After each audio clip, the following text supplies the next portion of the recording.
I want to be careful in my words, but once our teams have fully gone through everything, I wouldn't be the least surprised if the fraud squad wasn't called in certain cases. Hello and welcome to Spectator TV. I'm Natasha Feroze, I'm head of TV at The Spectator, and this is your weekly omnibus where we'll take you through everything we've looked at this week. Now, the cover piece for the magazine this week is by our economics editor, Michael Simmons. Since 2016, almost 30,000 millionaires had left Britain, and the rate is going up. But does this matter? I'll be speaking to Michael Simmons a bit later about his cover piece. The Spectator shop is open too. You can buy a range of our merch, from caps, which I've already modelled, and a set of cards. We also sell gin, and we have a link below where you can see all the different products we sell. We even sell masterclasses. Last week we had a masterclass in shellfish. Upcoming we're going to be doing a magic show, so please do take a look at our Spectator shop. This week we spoke to two major politicians. First up, it was Zia Yusuf, the Reform chairman. He spoke to our acting political editor, James Heale, about the reform plans for the council and the HRification of the UK. Well, I think this will go down in history as the most important set of local elections ever in the United Kingdom, primarily because the stranglehold that the two old parties have had on British politics has not only been broken, it's been decisively shattered. And that is a huge debt of gratitude we have to all of our volunteers and our branches and our activists, and of course the millions of people who turned out to vote for reform. And the reason they are doing that is because for pretty much my whole life, it has really not mattered which of the two old parties you voted for. You basically got open borders, the subordination of the rights of citizens of the United Kingdom to the rights of foreign citizens, basically a complete abdication of responsibility to enforce laws that already exist. Real wages have done nothing in 2 decades. So what they see in reform is a actually viable alternative. They see Nigel, someone who has been in the public eye for 30 years. People actually know him much better than any other political leader, and they like what they see. So we're very conscious now that we have a responsibility to discharge our mandate inside the councils that we do control. And while the levers of power at local government absolutely pale in comparison to the ones that Keir Starmer and Yvette Cooper and Ed Miliband at their disposal, but make no mistake, we will pull on those levers with all of our might. In terms of how we performed relative to expectations, remember, reform last May stood in just 12% of the seats that were up. This May, we stood in 99.6% of the seats that were up. We won 32% of the vote, and we won 42% of the seats. And so we're now at the stage, nobody knows more about how unfair the first past the post system can be to small parties or insurgent parties than Nigel Farage. But I've been saying for a while, we have long passed the threshold at which point that system encumbers us, and rather it favours us. As I said, we won 32% of the vote, 42% of the vote share. Myself, Nigel, and the team at HQ, and of course our activists, have worked tirelessly over the last 10, 11 months to build an election-winning machine. And probably what should worry our enemies most is not the strength of that machine as it is currently. And we're very proud of the results that we just delivered, but it will be twice as powerful come next summer when we fight Wales, Scotland, and another 4,500 seats. And in terms of what you've discovered since taking over those 10 authorities, and you're the largest party on, I think, 4 more as well, what has been sort of the things that have surprised you since getting to grips with local government? Because it's been a while, I think, perhaps since we saw a change like this with so many swathes of councils coming under different party control. What have you sort of shone the spotlight on? Well, look, at the moment what we're doing is the groups of councillors all choosing their own leader. Yep. That's important. And we're going to go through an accelerated period of discovery. We're going to really try to understand the ground truths of what's happening in these decision-making bodies. We're going to really push and prod in lots of different areas just to understand, okay, where is all this money going? I mean, I personally spent many, many hours pouring through the Freedom of Information requests that our team submitted. We submitted thousands of Freedom of Information requests prior to the election. That's where we discovered Lancashire County Council spent £500,000 on ergonomic chairs, even though the majority of their staff work from home. We found out some councils are spending over £1 million on free vapes for their constituents. Another spent £500,000 on a finger-wagging nanny state campaign to tell their constituents to brush their teeth. All the while, bin collections are getting less frequent and being threatened to become less frequent. All the while, potholes are never fixed and continue to get worse. In fact, it's worse than not even trying to fix them. They close the roads. Everybody listening to this knows that they close the roads. They then do a botched job using completely the wrong materials, and then they close the roads again a few months later. So a lot of what we're doing is discovery, and I'll give you a few examples of things that have already come to light. So if you look at potholes, it remains a abject mystery to many people in this country how millions of pounds can be spent on fixing potholes and yet, or rather not fixing potholes. It turns out the answer is quite straightforward, and it might be quite intuitive for people who understand business, but whistleblowers have already come forward and pointed out that in many cases, probably half the councils in this country, there's a tier one supplier contractor for these to maintain the roads, and what that tier one supplier does is they subcontract the pothole repair. Now, if you were spending your own money, James, on some construction work or getting your driveway done, you wouldn't just pay the builders on a day rate and just go, get it done whenever you can. And if it falls apart a few weeks later, no harm done. You would have a timeline, and that all of that would be in the quote, and there'd be some kind of expectation of quality and guarantee. The subcontractor that are writ large now not repairing these potholes are being paid day rates with no incentive to actually get it done on any sensible timeline, and no quality guarantee, which means that if they disintegrates again in 3 weeks' time, in fact, you're incentivized to do a bad job because then you get called in on a day rate again. And that's why modern technology, we're all about championing British companies wherever we can. JCB have this product called the Pothole Pro. It can dig and repair and finish faster than any other machine from what we can tell in the world. Even Chinese competitors can't get close to it. The reason why, so some councils have bought them, they're almost not used at all. So these machines actually have telemetrics inside them, so you can actually tell how much they're being used. They're almost universally massively underutilized. Why? Why would you want to use cutting edge technology to do things quickly and in a solid way when your incentives are completely the opposite? So it's a hugely maligned system, and we're not claiming all of these will be easy fixes, but we're going to leave no stone unturned to understand, firstly, what the hell is going on. And then we're going to start to do whatever we can to make procurement at local government fair and transparent. The whole DEI racket is appalling. In Durham, I'm also finding, James, that there's a real kind of quite sinister Orwellian element to the way these local governments are run. So in Durham, there is a neighbourhoods and climate change team. Now, that neighbourhoods team is simultaneously responsible for bin collections, which I think we'd all accept. That's an important use of council tax. But they've snuck in climate change. And now we have a walloping mandate from the people of Durham to end all of that stuff. And we know the trap that they've set, which is, look at big bad reform coming in to attack bin collectors. No. We just want to understand, what on earth is that money being spent on? Why is some Greta Thunberg agenda that has now long been, there's no mandate in Durham for, being discharged with taxpayers' money? So these are the sorts of things we're already finding. In Kent County Council, we've talked about now this, we've got a great group of lawyers led by a KC who are working for free, completely pro bono, from their chambers in order to bring cases to resist the dispersal of illegal migrants into reform-controlled council communities. We've already heard somebody from the Kent County Council legal team stood up and said, our lawyers are going to be working really hard to resist what reform are doing. So you have this insane situation. We've talked a lot about the blob and all of the kind of the immune response that exists in the bureaucracy at every level in this country. That's been totally captured, frankly, by, I'd actually call them Marxist elements that are actively working against the interests of constituents. So you have this insane situation where you have a walloping mandate handed to reform to resist asylum hotels, and their taxpayer money being spent inside Kent County Council at the behest of their legal team to resist it. So again, number one, we're going to highlight this stuff, and then we're going to do everything we can to completely reverse those trends.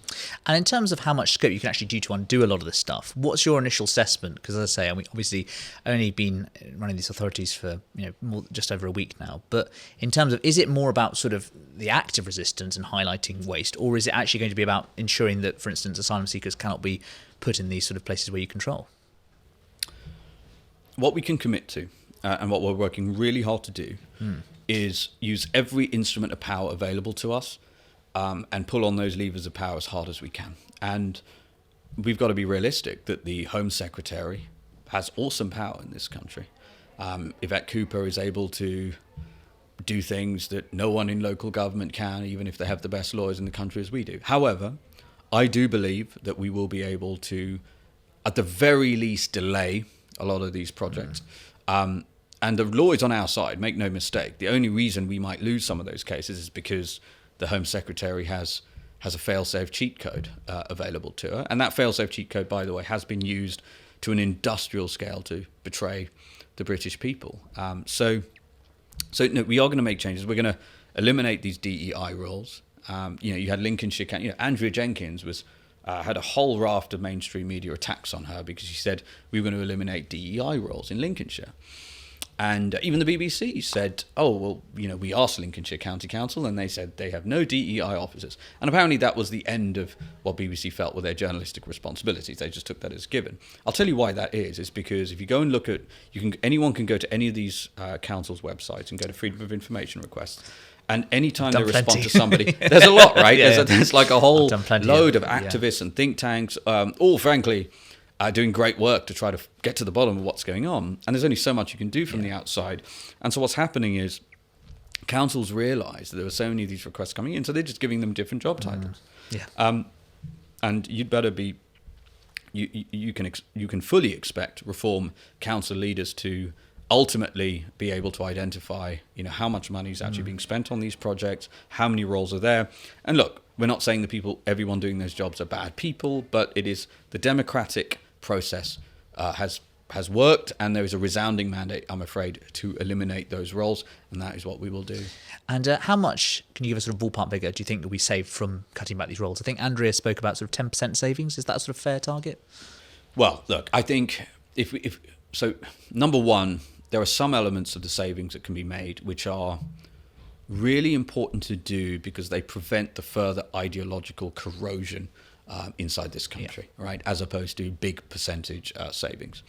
If we know, nobody's more aware than we are, that there are enormous budgetary pressures on local government. The majority of local government spending is statutory and is related to social care. Now, if we get to where the really big numbers are going to be saved ultimately, you do need to look at areas like social care. But I want to be really clear about something. If you are a parent with, for example, a child with special educational needs inside a reform-controlled council, you have absolutely nothing to fear from a reform-controlled council. Your children will get to school and they will get to school on time. But if you look at how much is being spent per head, I mean, you could pretty much afford to use Uber's Lux service and still save 20 to 30% from what we can tell. Most of the contracts being handed out, again, we can only go on the information we have from having been previously on the outside. These are multi-million-pound contracts going to local taxi companies with one bidder. Now, again, if you were spending your own money, and this is, again, a commitment we have, inside reform councils, we will look to spend taxpayers' money the same way we would spend our own. And by the way, even if you were getting a taxi to the airport, most people listening to this program would call more than one company, right? So it is an abomination that procurement is being done in, at the very least, a grossly incompetent way. I want to be careful in my words, but once our teams have fully gone through everything, I wouldn't be the least surprised if the fraud squad wasn't called in certain cases. But again, I want to be clear that there are big budgetary pressures on local councils. We know we have to deliver for people locally. But by the way, people in this country are not all about saying, I want to pay no tax. No. They're not even against the idea that their council tax might need to increase occasionally. No, you didn't promise anything on council tax, which versus the Conservatives who made that their central issue. Correct. What they're focused on, though, is what they cannot fathom is how they're being told In some councils, their council tax is going up 30%. You know, this is another crazy thing, James, about incentives, right? So Warren Buffett's business partner, Charlie Munger, passed away not too long ago. Very wise man. And he had a phrase which is up on the wall at the company that I used to run, which is show me the incentives, I'll show you the outcomes. Now, it's about bankruptcy, right? So in business, if you're an executive team, you have a pretty big disincentive to go bankrupt. Generally, you lose your job. Generally, you lose all your stock options, and you suffer significantly reputationally. So that's why, at the very least, businesses will try not to go bankrupt, and executives will do what they can to prevent it. Literally the opposite is true at council level. So there are statutory limits on how much your council can raise council tax on you, but there's a caveat. They go bankrupt. If you declare bankruptcy, raise your taxes as much as you want. And whenever that has happened, and it's happening with ridiculous frequency, council tax is going up. I mean, there are councils in and around London where it's going up 30% in a single year during a cost of living crisis, while services are being cut left, right, and centre. And what happens to the executive team? I'll tell you what happens. They continue to earn £200,000 a year. And again, look, we're generally a free markets party. I personally have no issue with people earning really good money if they're doing a great job. You know, when we're in government, when Nigel's Prime Minister, you can expect the size of the civil service to be dramatically reduced. I would actually expect the average salary to increase, the average total compensation. Now, I think compensation should be heavily tied to results. So if you've got a chief executive of a council that's doing a phenomenal job and delivering real value for people who live locally, I see no reason why they shouldn't earn that kind of money. What's absolutely abominable is people doing a deplorable job, bankrupting the council, so in some cases like literally every 2 to 3 years, and earning 200 grand. There's nothing about that that's remotely acceptable. And that's why actually, despite what, you know, a lot of the press and, you know, the Tories and Labour are claiming, the bar for us is not that high. You know, if we actually turned up and said, you know, we're going to work out what's been going wrong, we're going to highlight it, we're not going to waste your money, we're going to be very transparent. So the word transparency will be at the vanguard of everything we do. Because James, how can a Tory turn up and say, yeah, we're going to go through forensically where all the money's been going? All they'd be doing is stitching up their mate who's been running the count. I'm serious, right? It has to be a fresh pair of eyes. And you know, people also then level criticism of being a reform, they're ill-experienced.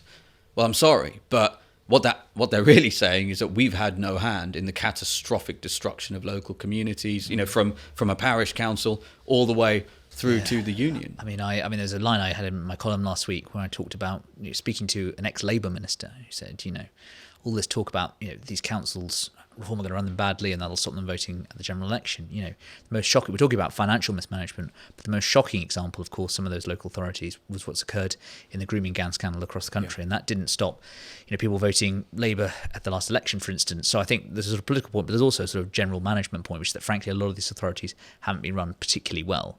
In terms of the transparency you're talking about, how are you going to sort of make the most of that in terms of, like, you know, will you be doing a sort of DOGE style website as Elon Musk has done in America? How will you be bringing to light, as well as doing the regular press conferences, sort of shining a spotlight on all of this? Yeah, so one of the things our lawyers are currently looking at is making sure, you know, in terms of publicising things, obviously public interest is a very powerful legal maxim in this country, but absolutely, yeah, we'll have a website.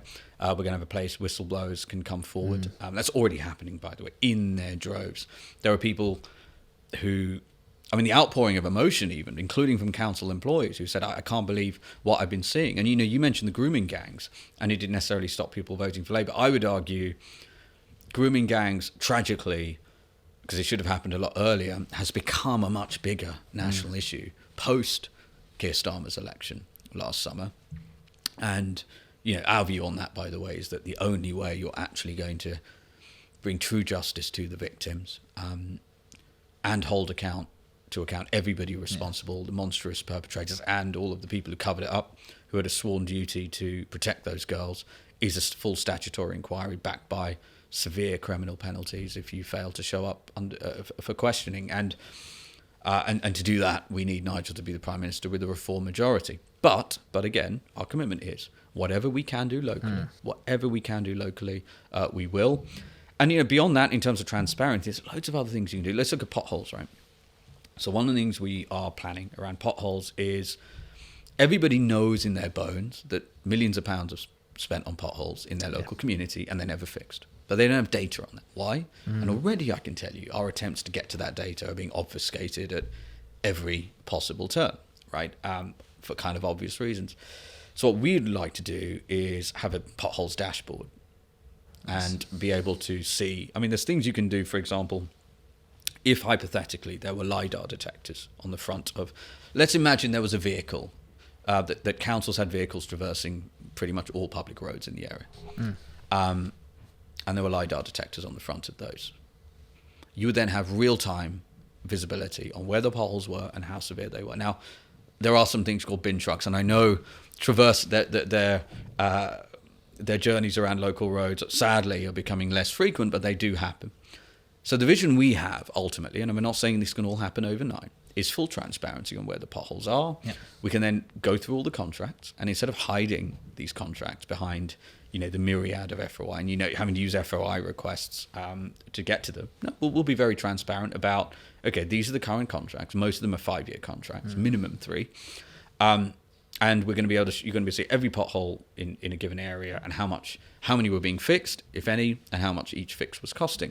By the way, let's also talk about procurement generally at local level and nationally. I mean, my view is, and Nigel's view as well, is if you keep asking why on most problems in this country, not all, but most, procurement is the answer, is at the heart of most of the issues. Procurement is done in, at the very least, a shambolic way, and sadly, in some cases, a corrupt way. Look at PPE. Look at how many Tory cronies, who ended up getting these vast contracts and nothing was really delivered.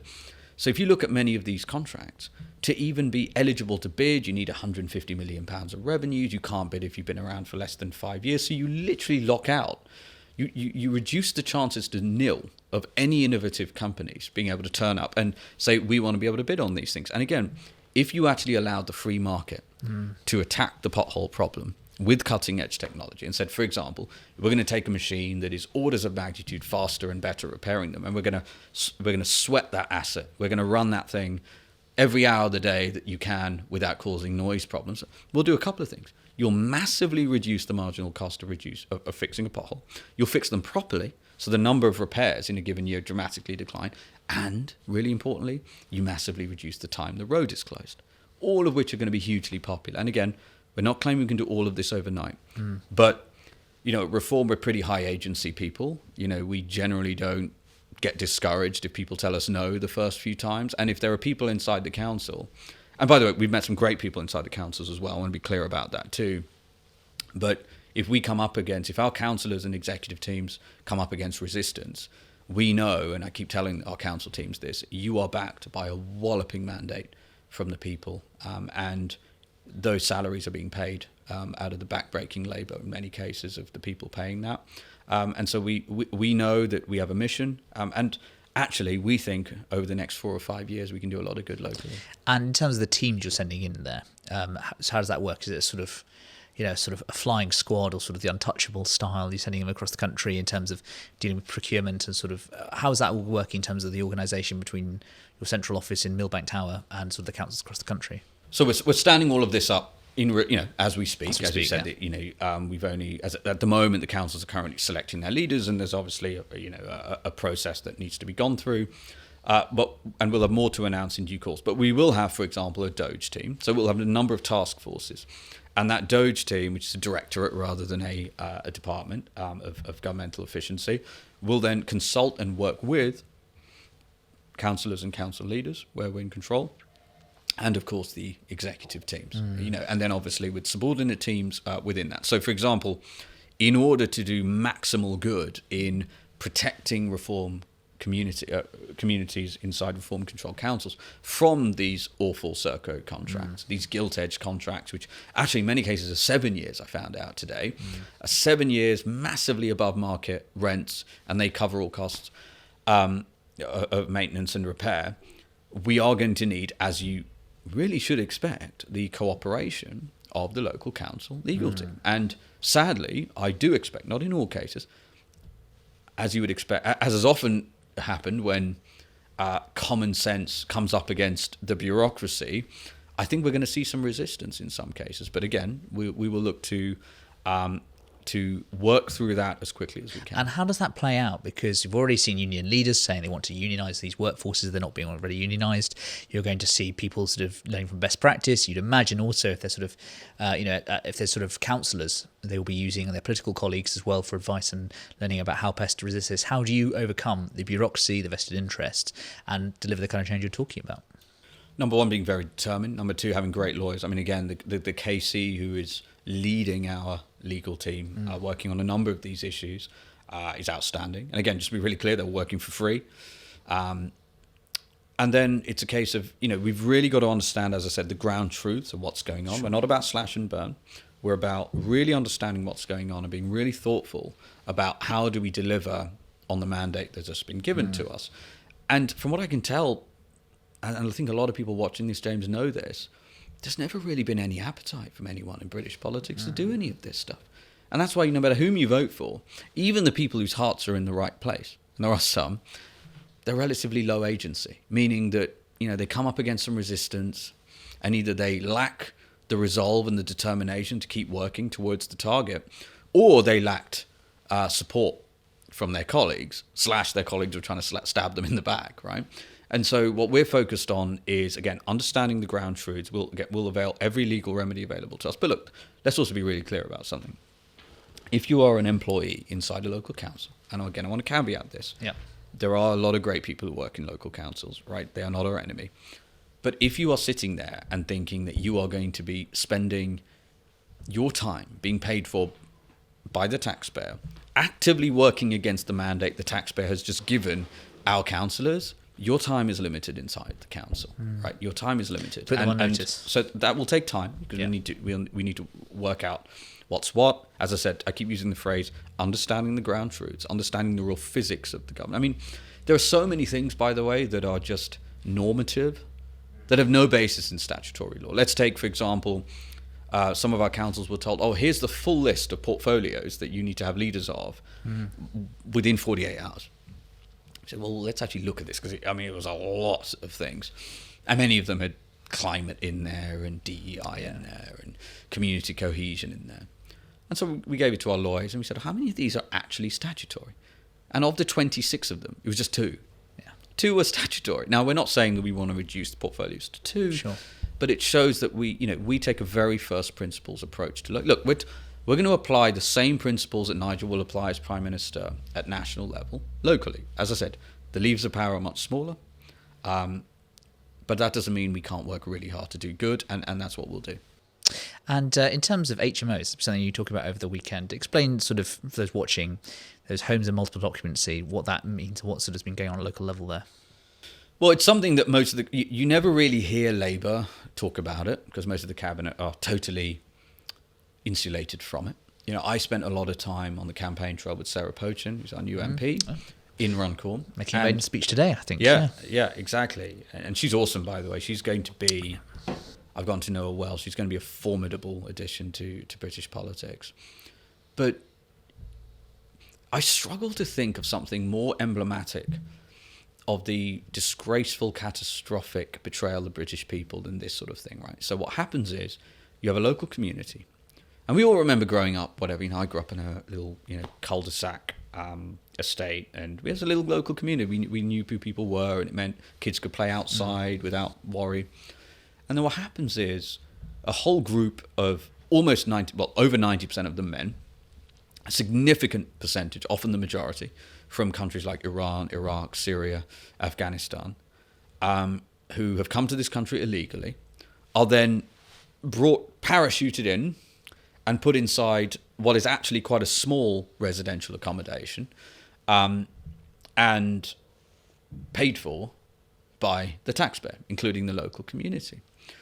And the culture that they have, I'm just going to say, is alien to the local community. And you can imagine how people feel. We hear reports all the time that parents are worried about letting their children play outside. They have to look particularly carefully at the school gates. I mean, by the way, these reports are not, I keep saying this is not in isolation. This is quite endemic. And why is this happening? And by the way, so they're calling it houses of multiple occupation because it means you have people who are not sort of tenants together. Yeah. It's not family inside these places. And the reason why this is happening at such industrial scale is because Serco, a massive contractor to the government, I think it might be one of their biggest, if not their biggest, are offering landlords 5 to 7 year gilt-edged contracts, 20% above market rates, and saying, we'll take care of all maintenance. Now, if you're a landlord, that kind of financial deal, money talks. And so local communities are being betrayed. And what took this scandal, in my view, to a whole new level, and this is why I said it is almost comic book in its villainy, is that British tenants, including in some cases, I can tell you, veterans who served our country valiantly, suffering from PTSD, are being evicted against their wishes using something called a Section 21 notice. Yeah. Because the landlord, well, why wouldn't you? Because you've suddenly got this crazy Serco contract. So you have this unbelievable situation where people who have served this country with distinction and gallantry being turfed out to the curb in order to make space for people whose first act upon coming to this country was to break our laws. And frankly, some, not all, but some, are actively hostile to this country. We already know now one of the terrorists in this attempted attack was an asylum seeker. So nothing about this is remotely acceptable, James. And I'm afraid that the two old parties, they can say whatever they say, but Labour have active power to stop this immediately. And not only are they not stopping it, they're making it meaningfully worse. Small boat crossings are up 30% on a like-for-like basis since Starmer became Prime Minister. And the Tories had 14 years, and I mean, they are still, in my view, fundamentally responsible for all of this. So that's what's happening with HMOs. And in terms of what reform are going to try to do about it, now in government, would stop the boats. We talk about would deport everybody who's here illegally inside Nigel's first term, which would then obviously act as the ultimate deterrent from further people coming. And therefore, you're not going to need, and by the way, I will say this: if you are a landlord, and let's forget about Serco for a minute, but if you are a landlord and you're being presented with these gilt-edged contracts, I urge you to think very carefully about whether that is the right thing to do, and whether you have some kind of patriotic duty not to betray people like, as I said, these veterans who are now being turfed out. And in terms of those giants like Serco, you're not worried about sort of legal action in terms of contracts, etc. Obviously, in terms of like what they can come to bear about if there's criticism, etc. I mean, getting embroiled with the government's one thing, and there's a sort of political element to that, but with these kind of outsourcing companies, there could be quite another sort of legal dimension. Bring it on. Bring it on. I mean, our lawyers are working for free, and they're formidable lawyers. I mean, we're not going away, and we have a mandate to, as I said, I keep using the word resist. I can't guarantee we'll get to shut all of them down. I can't guarantee we're not going to lose some of these things. But again, to the degree we lose, it will not be because the actual law is not on our side. It's because the Home Secretary is doing the bidding of Serco. And look, Serco are a hugely powerful organisation with lots of lobbyists, and they have a lot of contracts. But look, are we scared of Serco's lawyers? No. Just to return to something you said earlier, you're talking about how, when you made the point about DEI, you made the point that, it's not just about top line savings. It's not about sort of saving 10%. It's about resisting the mission creep that comes with such people in portfolios which are encouraging a sort of ratchet effect, whereby sort of more spending on diversity, etc., more sort of additional responsibilities for local government. At the same time, of course, you get this sort of mini Leviathan overstretched, whereby it's trying to do too much with too few resources and actually not focusing on the basic services you've talked about, like bin collection. I just wondered perhaps, I mean, for instance, one thing where the few growth industries over the past 15 years have been HR in this country. Actually, I rarely say this, but there's a fantastic piece in the New Statesman last year where they talked about the HRification. I think we proportionately have more staff in HR than any other country apart from the Netherlands. And will that be something, HR and local councils as well, because people are, that is also a significant cost to relative to other services? Yeah, it's so funny. Sadly, this was a country that led most league tables in our history. Now the only tables we seem to lead are the deeply ignominious ones. I mean, whether it's HR people per capita or millionaires leaving per capita, it's all deeply troubling.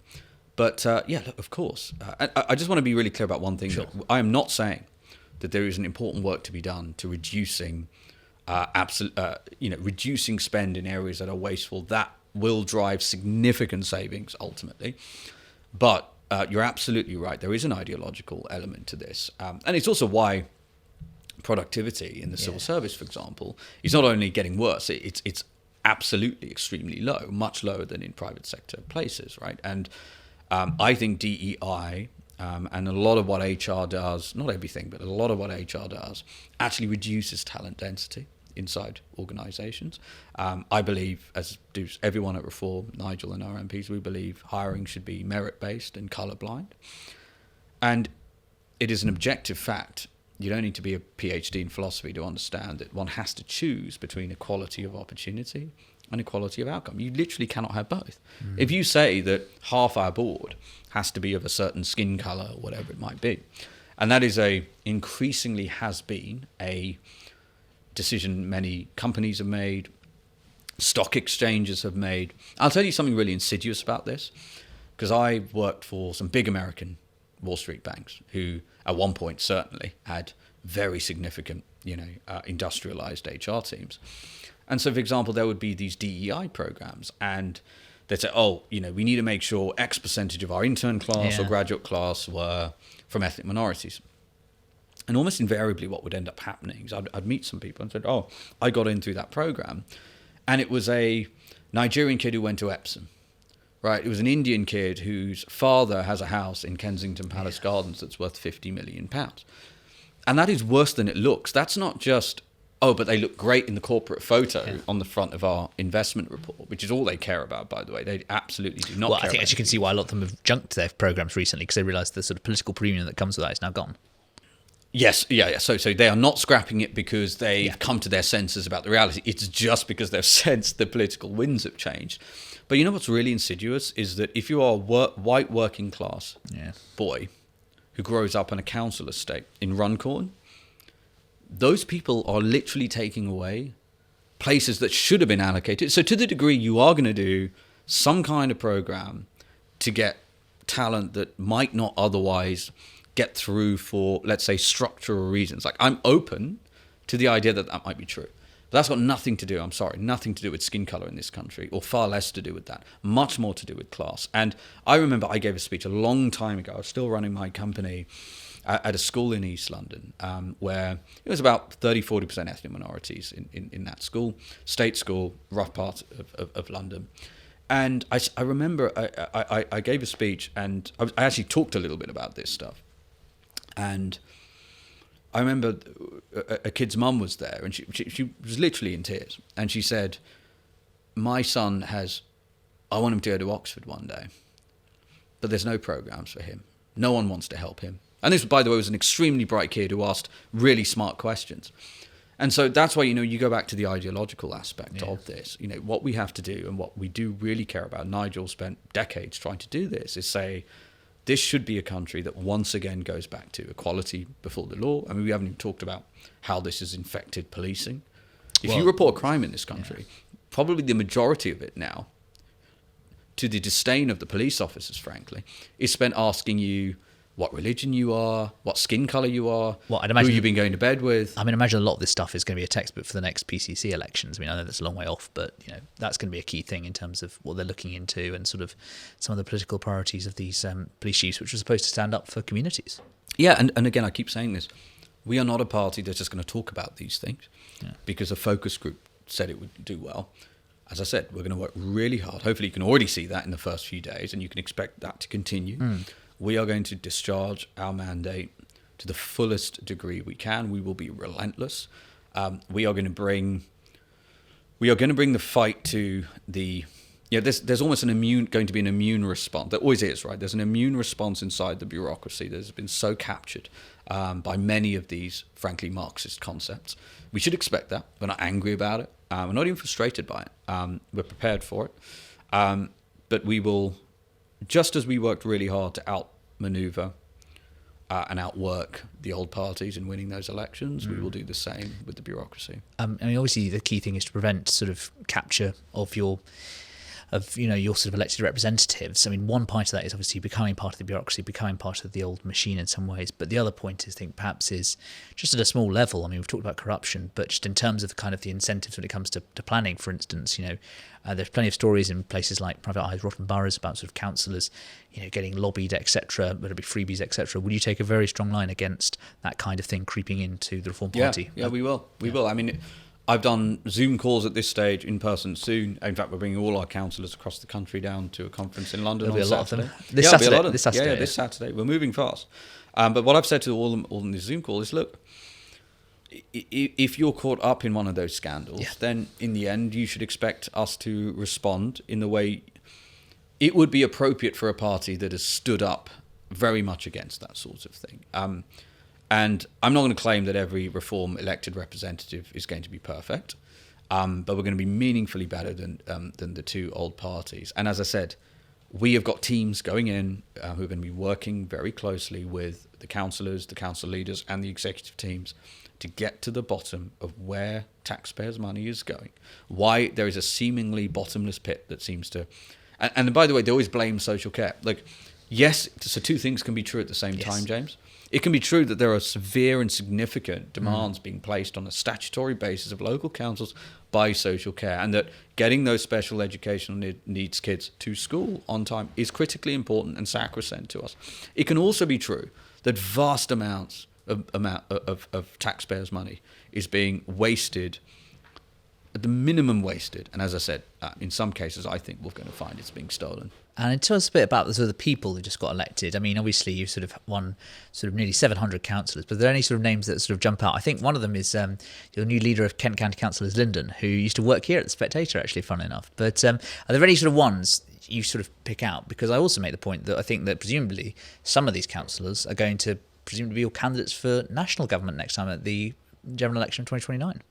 Yeah, so look, I've actually been hugely impressed by the calibre of the people who've been elected. I'm not surprised by it because obviously I was looking after the selection process and the procurement process for candidates. I mean, we've got CEOs of AI companies, we've got people with who have significant experience in road maintenance. And so, it's funny, as we set up these task forces, the DOGE and potholes and, the resistance to dispersal of illegal migrants, I don't really need to look much farther than the 677 people that we got elected. They're really formidable people. As I say, Lyndon's great. And by the way, she's going to turn up to the first meeting wearing a turquoise jacket. And look, she's great. But they're all people who are deeply patriotic. Most of them are new to politics. I'd estimate 90% of them are new to politics. And to me, that's a great thing. In the end, these are people who have had no hand, who are unsullied by an appalling incumbency and track record. We are going to be working really hard to give them, so that's what we're bringing all of them down to London on Saturday for the first sort of academy day, where we will be helping them, again, really understand the mechanics of government. But it's also so often in life, and this happens a lot in business, people who come at things with a completely fresh perspective, they're not encumbered by all the norms that have just resulted in the appalling state of these local councils up until now. I mean, even look at the flag thing, right? Where just saying that we think local government should not be flying the flags of foreign countries or flying the flags of overt political movements apparently seems to be hugely controversial. We don't think it is. And so you're going to see our councils pass resolutions in service of that. Similarly, when we think about, as I said, potholes, bin collections, our councillors are people, as I said, many of them have experience of that procurement process. Partly what motivated them and animates them to want to get into local government. In terms of MPs, look, a lot of people, as you can imagine, come and say, I'd love to be an MP in 2029. Sure. And my answer universally is great. Go and apply to be a council candidate. Because we have an opportunity to do something. So it's a corollary of the insane challenge that we had and still have, but it just seems a lot more realistic now than it did 11 months ago when we had, zero MPs. No party has ever gone from, 14% of the vote share in one election cycle to winning a majority in the House of Commons, I'd say 31, 32. Now, by the way, we won 31%, 32% last week. So that already is historic. But you're also talking about going from 5 MPs through to 326 at a minimum. Massive challenge. But if we do that, then obviously you're going to have a whole class of MPs where at least the vast majority are new to politics or new to being an MP. So the analogy I like to use is like Barcelona's academy. Yeah. So no other party could really ever do this, right? Where I often sat and thought, why is it, as someone quite new to politics, I only came into politics last summer, why is it that people who sit in the cabinet in this country, pretty much throughout my entire life, have not only been incompetent, but some of the least competent, appallingly shambolic people you could possibly find? And if that keeps happening, Matt Hancock and Rachel, I mean, how these people, and how we had Matt Hancock as our health secretary during the greatest health emergency, I'd argue, of since World War II. Yeah. But this is not by accident. The outcome of the system, if that keeps happening, you have to assume that's endemic. So why is it happening? It's because in order to become leader of one of the two old parties, you have to buy off. You have to horse trade, right? The misincentives or disincentives. Yeah, you have to buy off a whole load of MPs who are just very good at garnering lots of support and power maximising in the short term. And power maximising in the short term is exactly why the country is in the situation that it's in. So if you look at Barcelona's team, by the time the players come through and are playing in the first team, Barcelona know a huge amount about those players. Most of the time, they've known them since they were 13 or 14. Now, we're not going to have quite that level of They play the same system, haven't they? The La Masia, they play the way they do. Exactly. So for us, it's like, well, if you've come forward and stood as a candidate, I sincerely hope of those 677 who just got elected, I genuinely hope that a meaningful percentage of our MPs class comes from that group. Why? Because they would have come forward early, stuck their head above the parapet when it wasn't, they're certainly not Johnny-come-latelys. Yeah. They've demonstrated they can fight a great campaign, and they have the courage to do so. They've demonstrated they can govern effectively. They've demonstrated they can listen to their constituents and not get embroiled in scandal and deliver on their mandate. And so if you do that, why wouldn't you want those people to be MPs? But I mean, suppose next year it's going to be really hard because this time there were sort of 1,600 candidates up for election across the country. Yeah. Next year you've got 1,800 in London alone. Yeah. It's going to be a huge challenge to upscale. And I suppose the criticism some might have would be, well, hang on a sec, you've got your best people just elected. Yeah. How do you kind of keep finding the people to keep that high standard and field them across the country? Well, they're different places. Yeah. So I mean, look, of course, it's 4,500 plus Wales, plus Scotland. Yep. And I always say, we know the game we're in. It's like Tetris, right? You never win it, really. The game just keeps getting harder. But look, we're up for the challenge. And I will say, pretty much every week since I've been chairman of this party, the caliber of talent coming forward wanting to help, both above the line, in the public eye, and behind the scenes, continues to grow exponentially. So it won't be easy.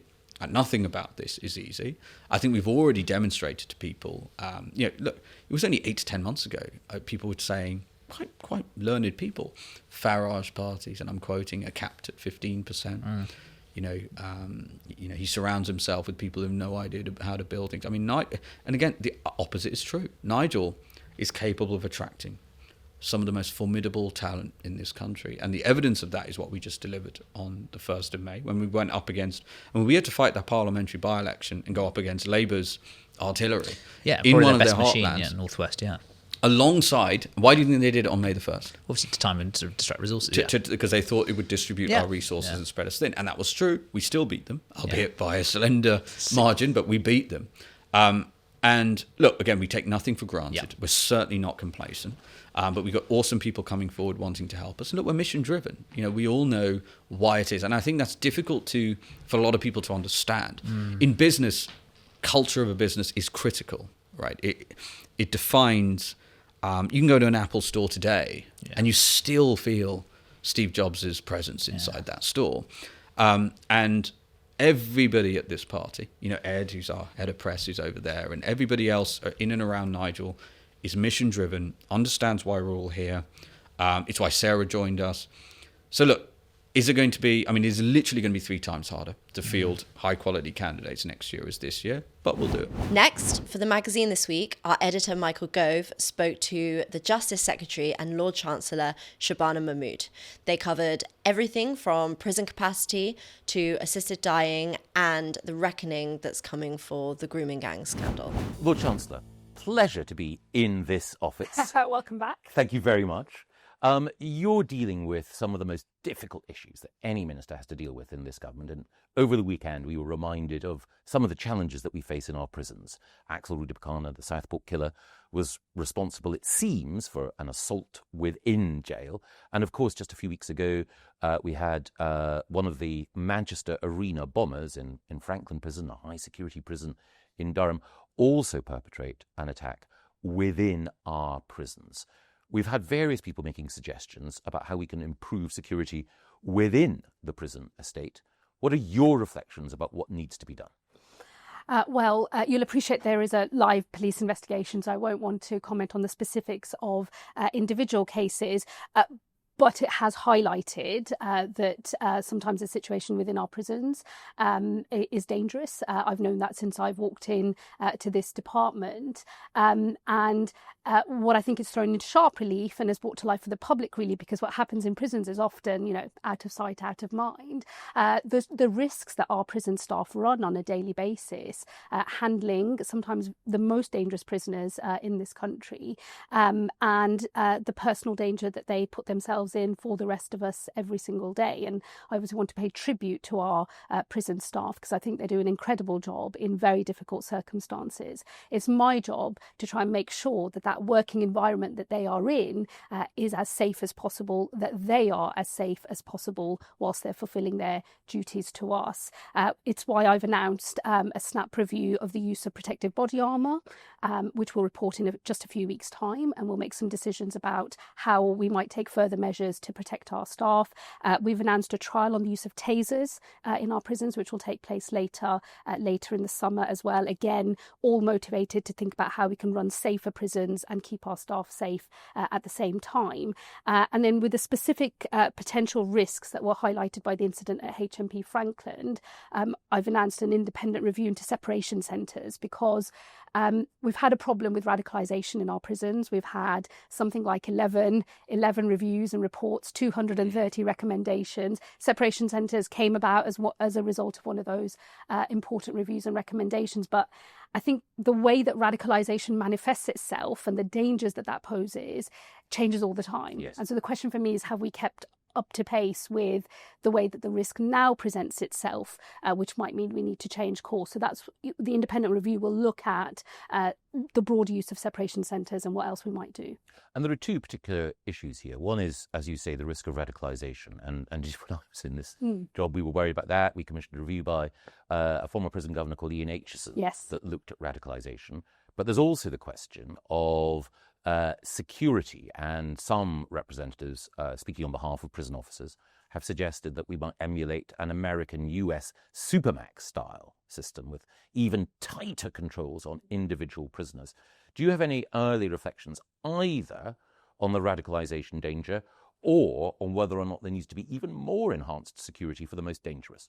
Well, on the radicalisation issue in particular, we have more of these people in our prisons. I mean, in a way, it's what happens when your police and your security services are doing a good job, i.e. you're able to bring more of these people. Rather they were inside. Correct, rather than outside planning further attacks and killing. So that part of the system has worked well. But then when you have a higher number of a very particular kind of dangerous individual in your prisons, you do have to keep interrogating the question of how you're handling them, how are you, maintaining that risk in a way that keeps your staff and other prisoners safe, and then also preventing them from having a further deleterious impact on the rest of the prison estate, which is why the separation centres came into being in the first place, because there were individuals that were using their ability to roam freely in a prison or in a wing or whatever to propagate further extremism and to radicalise other prisoners. So the decision was made to put them in a tighter, more controlled environment. And then I guess the question is now, does that tighter controlled environment work? Do we need to do more here to keep our staff safe? We will be managing the risk of some of these prisoners for the rest of their lives. Yes. I mean, it is a long time. So I enter this part of the job very open-minded. I want to make sure we clamp down on radicalisation and extremism in our prisons. My absolute non-negotiable is keeping our staff safe, and any measures that are required to do that, I will want to pursue. I've heard the case for a different style of prison setup.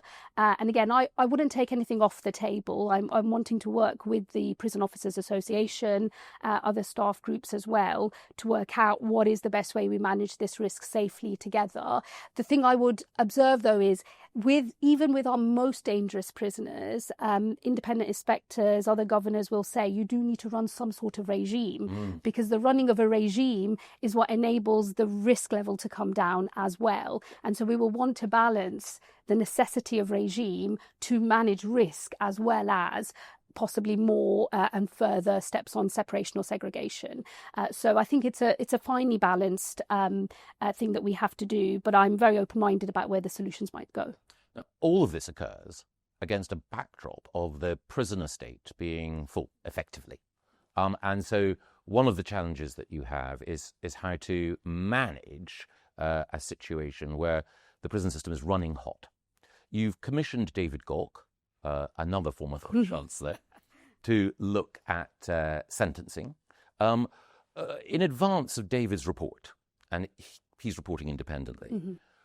What is your thought about how we can better manage the number of people in our prisons? Well, the first thing is we have got to get ourselves out of this permanent crisis mode that we have been in for far too long. For the best part of 2 decades, everyone that is sat in this office has stared in the face the possibility of getting down to zero. You might say everyone else timed their entry and exit into their post a little better than me, because I am now literally looking at zero in the face. But that's not acceptable to me. I cannot believe that it's 2025, we're Britain, and in England and Wales I'm looking at zero prison capacity in a few months' time. It's not acceptable to me. So the first principal point is we've got to get out of this permanent crisis. We've got to never be in a position where governments of all stripes have to do emergency releases of prisoners.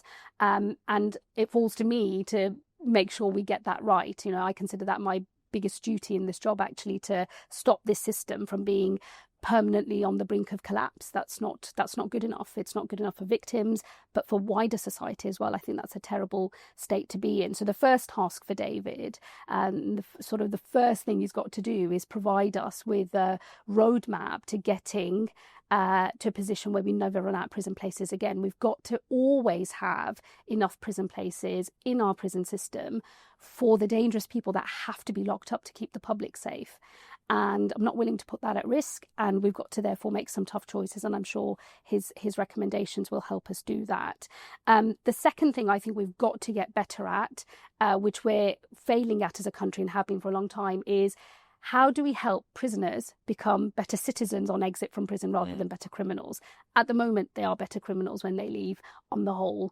80% of offenders are re-offenders. That, vicious cycle in and out of prison is a terrible thing, not just for those prisoners, but for everybody else too. They create more victims on the outside. Wider society pays a heavy price. So we've got to do a better job of rehabilitating prisoners. They've got to turn their backs on a life of crime. They've got to want to do that. We can't make them, but where they want to, we should be able to help them make a success of it.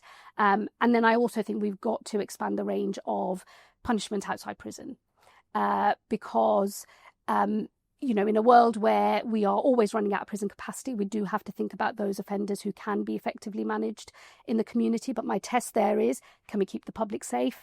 And can we retain public confidence as well that, new forms of community punishment, the next generation of tech and AI in this space can, in a way, I believe, ultimately more effectively manage prisoners, because the eyes of the state can always be on you, checking your behaviour. We're a little way from that yet, but I think that's the direction we could go in. I think the public could have a lot of confidence in a model like that. Before we get on to how we deal with prisoners or criminals out of prison, for those in prison at the moment and those destined to go there, as you say, in a few months' time, we'll reach zero capacity. No more spare places in our prisons. So that means that some currently there will have to be released. And it also means that some who might at the moment, because of their sentence, go to prison, will face alternatives. So will it be the case that you will bite both of those bullets and see some people released perhaps more early than might have been the case, and also some people who might in different circumstances have gone to jail face different sentences? So because even after doing the changes that I did when I came into office, we're still running, you said it hot, actually it's boiling hot. We have been over 99% capacity now for some months. In April, we fell below 400 places in the prison estate for 2 or 3 times that month. We're currently tracking, I think it's something like 700, but it's always in flux. But we are scheduled once again to be getting close to zero. That will be long in advance of David's review measures, whichever ones we might take forward, having effect on the system. So I will have to make further steps. I've already expanded the use of home detention curfew. So there are more people who are released onto a home detention curfew at the moment. I've made some changes on risk assessed re-release. So this is where people have been recalled, but we've used a power to be able to, with governor approval, get more of those people out a little earlier on and back on licence in the community.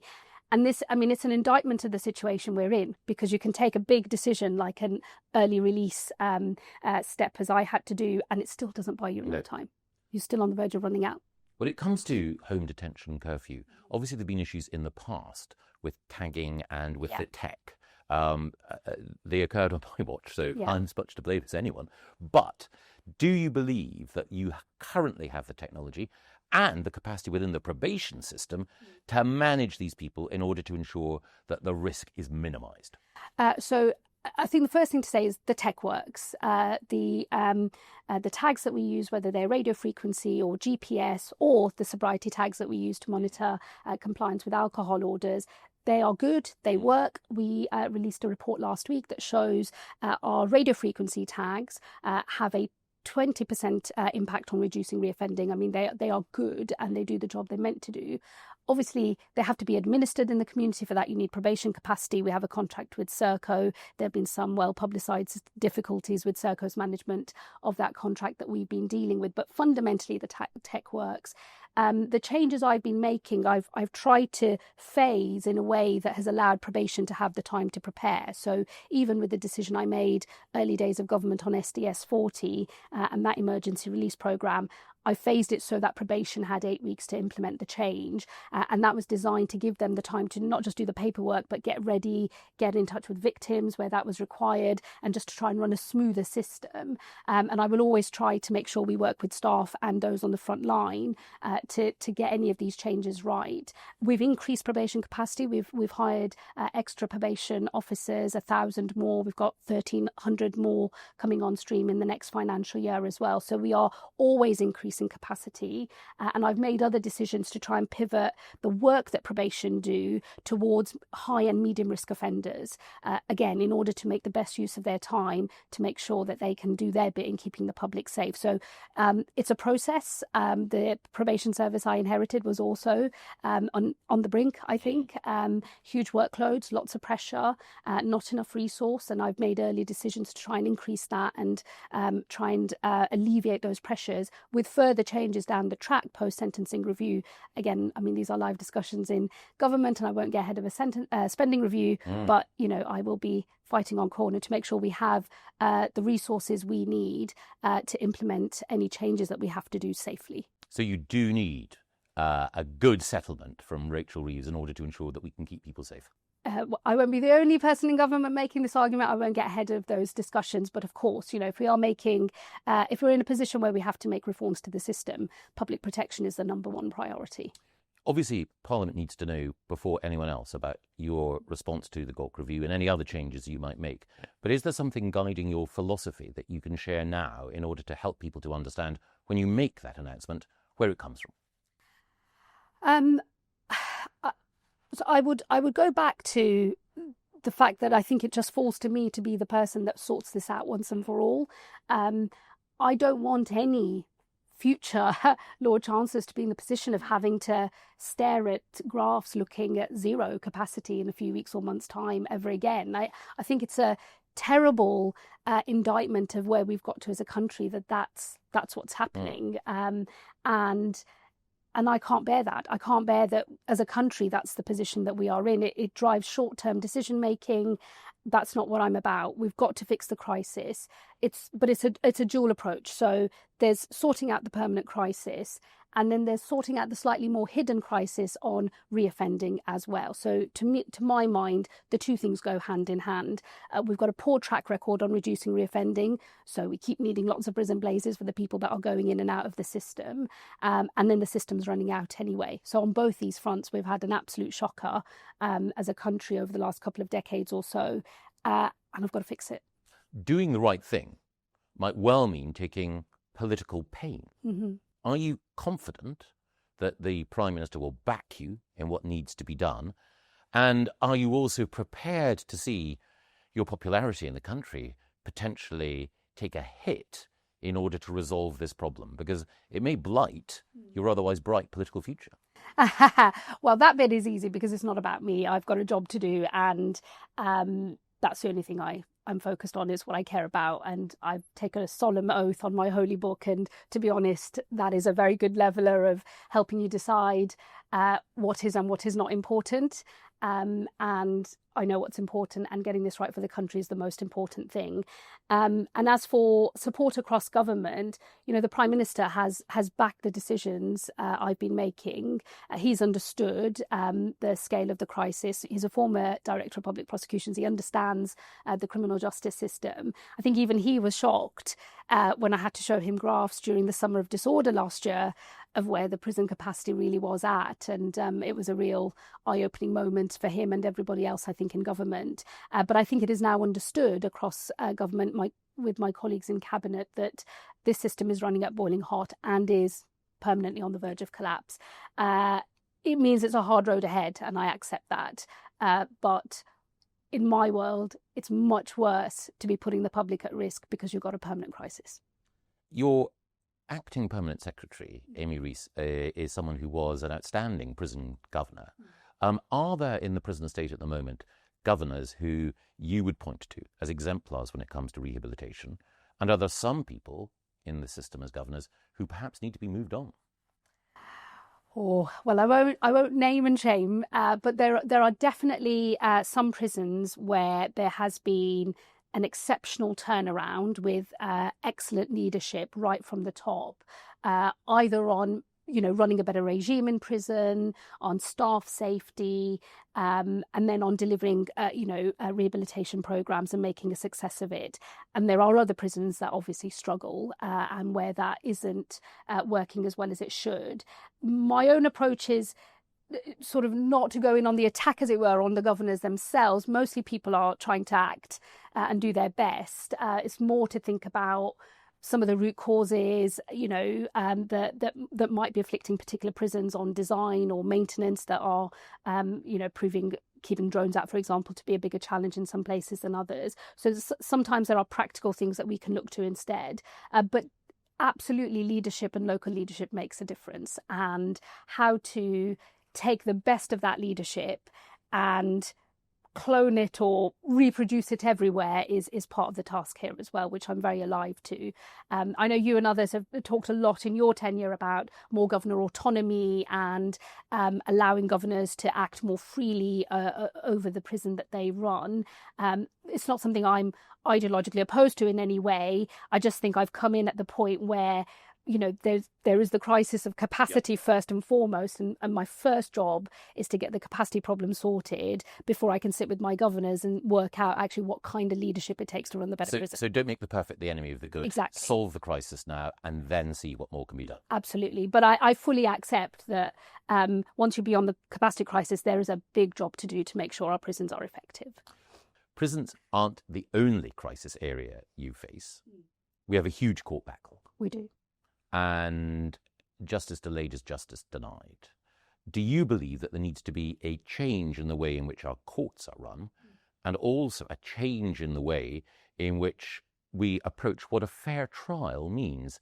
The Times' Crime and Justice Commission has suggested that we should have fewer jury trials in order to accelerate justice, and this is a call that's been backed by former Lord Chancellors. What's your view? We need big reform in our courts. I think that it's become a little bit too easy to say justice delayed is justice denied, but with no action then to stop justice from being delayed. I think that, again, one of the horror discoveries when I came into office was even running the system with funding at total max system capacity, the backlog still goes up. And that's because the sheer demand coming into the system is huge. That is a good thing because it means people are, taking complaints to the police, they're being investigated, charges are being brought, cases are coming to court. But the system is overwhelmed. It's never really recovered from the pandemic, although the backlog was rising before then as well, but it was all made much worse in the pandemic. So nothing short of once in a generation reform to how our courts work, I think, will do the job here. And again, it sort of falls to me to be the person to say, okay, if we really believe as a society justice delayed is justice denied, then we're going to have to change the way trials run in our courts. And that's why I've asked Brian Leveson to think about that once in a generation reform. He will also report in the next month or so. I won't be giving away any trade secrets if I say the sort of territory you're looking at is a restriction of the sorts of cases that get a Crown Court full jury trial, maybe make more use of the Magistrates' Court, but also, as the Times Justice Commission and others have looked at, the possibility of an intermediate court between the magistrates and the Crown Court that can hear more cases, which might be judge-only or judge-led in some way. There'll be different models, I'm sure, suggested to us. That is controversial because it means some cases that currently get heard in front of a jury won't in future. But I think we have to reinterrogate what justice really means. And if you're a victim today of, say, rape, and you're waiting 4 years to get to court, that's no kind of justice at all in my book. So we have to do something differently here. Everyone understands the pressure on our courts. Some might say this is an erosion of a traditional liberty, and it's handing power to the experts, judges and magistrates, and taking it away from the people, jurors. What would you say to that? Well, look, the vast majority of cases that run through our court system are not heard by juries. And that's true also for criminal cases. And 90% of the criminal cases caseload goes through the Magistrates' Court at the moment. So I think we have a sort of traditional view of what the jury trial looks like that doesn't really meet with the reality of where we are today. So it's already quite restricted. 90% of the work goes through the mags. I don't think it's somehow wrong or challenging one of our foundational sort of principles that we like to think of as the jury trial, to think about restricting it for the most serious and think about how you dispose of the others. We do that anyway. So it will be an extension of current practice, which has been the case for many decades, rather than some bold new innovation that's never been thought of before, or that is out with our legal tradition. Even though in Crown Court trials, of course, the jury decides, the judge presides, but it is the judge that does sentencing. So the judge, the expert in this case, obviously has their big role to play here from having seen the whole of a trial play out. I'll just reflect that actually, soon after I was appointed Shadow Justice Secretary, just by quirk of fate, I was called up to do jury service, which was a real education in Birmingham, which I did in that summer recess. And I sat in on a trial, and on one level, it was an absolute sort of almost heartwarming bit of sort of Britishness in practice, because every single member of that jury took it so seriously. We were all from different walks of life, different levels of education. People really cared about applying the law correctly. We went back to the judge twice to ask for further information. Everyone took it properly seriously. So in that way, it's a sort of moment of pride, I guess, that we are in a country that can rise to the occasion in this way. But the case we were looking at had been waiting 4 years to get to trial. I won't give away too many of its details, but it involved a sexual assault. The victim was 4 years older, the defendant was 4 years older, had more family in the interim. I mean, there's no way in which you could say that system had done right by either of those people, really. And I came away from that experience thinking, my God, we've got to be able to do better, because, it's just not the right way to run these sorts of cases. So I have a high appetite, I think, for reform in this space, because of what's necessary, but because I've seen firsthand through my own experiences and also in my own constituency just the weight that victims have. And one of my colleagues lobbied me the other day on a case I can't intervene because listings are a judicial function anyway, but they were just distraught because one of their constituents is a victim of a rape, is in her late 70s, has had the trial delayed, and thinks she might die before it actually gets before a court. I don't believe that we should be presiding over a system that has those results. You mentioned that listings are a judicial function. Obviously, changing the way in which we approach jury trial can be one way of accelerating justice. What are the other blockages in the system? Is it the way the judiciary operate? Not a criticism of individual judges, but just the traditions that they inherit. Is it because the CPS aren't as efficient as they should be? The police? Or is it the case that we simply don't have enough staff in our courts in order to make sure that we can have the throughput that we need? Well, there's definitely a problem of productivity and efficiency across the whole of the criminal justice system. So it isn't just a problem at the judge end of the spectrum. Across the piece, it takes too long to prepare case files. The amount of redaction that has to occur, all of the file checking processes between the police and the CPS, both complain regularly that both need to improve, the other needs to improve more, and then you get into what happens at courts. That can also sometimes feel very inefficient. It's why the second phase actually of Brian's work is almost just as important as the first. The first is around policy changes that might require legislation, so I'll ask him to prioritise that on court reform, but the second is how we drive greater productivity and efficiency through the whole system, and this is about practices across the CJS. Might require some policy changes, more use of technology, using AI to do redactions, for example, more extensively than we currently do. I think there is a role that tech can play here in getting a case to court more quickly. And then, the judges, in my experience, have actually had quite a strong appetite to think about how they might make their work practices more efficient as well. So there's not I feel maybe I'm in a happier position than maybe some predecessors have been. There isn't a blockage to a discussion about productivity or efficiency. Cases are complex, and so we do need to evolve the way we deal with complex cases. One of the most sensitive sets of cases that we've had, obviously, in this country have been the grooming gangs cases. And I know that there's a lot of discussion about inquiries and so on. I know that's not your direct responsibility. But do you have any reflections on how those cases have been handled and any lessons that you draw from what we should be doing in the future? I think that look, there have been successful prosecutions of large numbers of these criminals, and many are currently in our prisons. So on one level, you could say, well, accountability is occurring because these criminals are facing the full force of the law. But I think the way that this scandal has played out asks a bigger question, which is you might be getting accountability and justice through the criminal justice system, but it doesn't feel like proper accountability and justice for all of the victims. And that's because there is this still, I think, outstanding question of why so many people maybe look the other way, or why this wasn't picked up and given the prominence that it was, that it needed. And so I think that's where justice might technically have been delivered, but there's still a moment of reckoning to come, I think.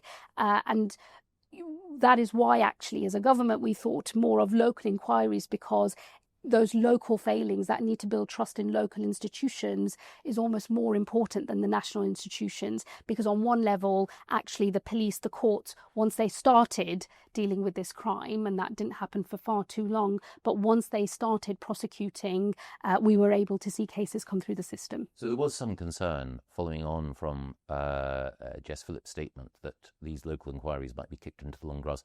Your own view, and it's a Home Office matter, but your own view is that it's really important that we do have local inquiries in order to answer some of these broader policy questions as well as the criminal justice questions? Yes, there's and I think it's not just broader policy questions at local level, but I would almost describe it as a need for truth and reconciliation. Yeah. There is such a visceral pain and a total shattering of trust in people that should have done a better job locally, whether that's local authorities, children's services, police officers, all the sorts of people you would feel you can trust.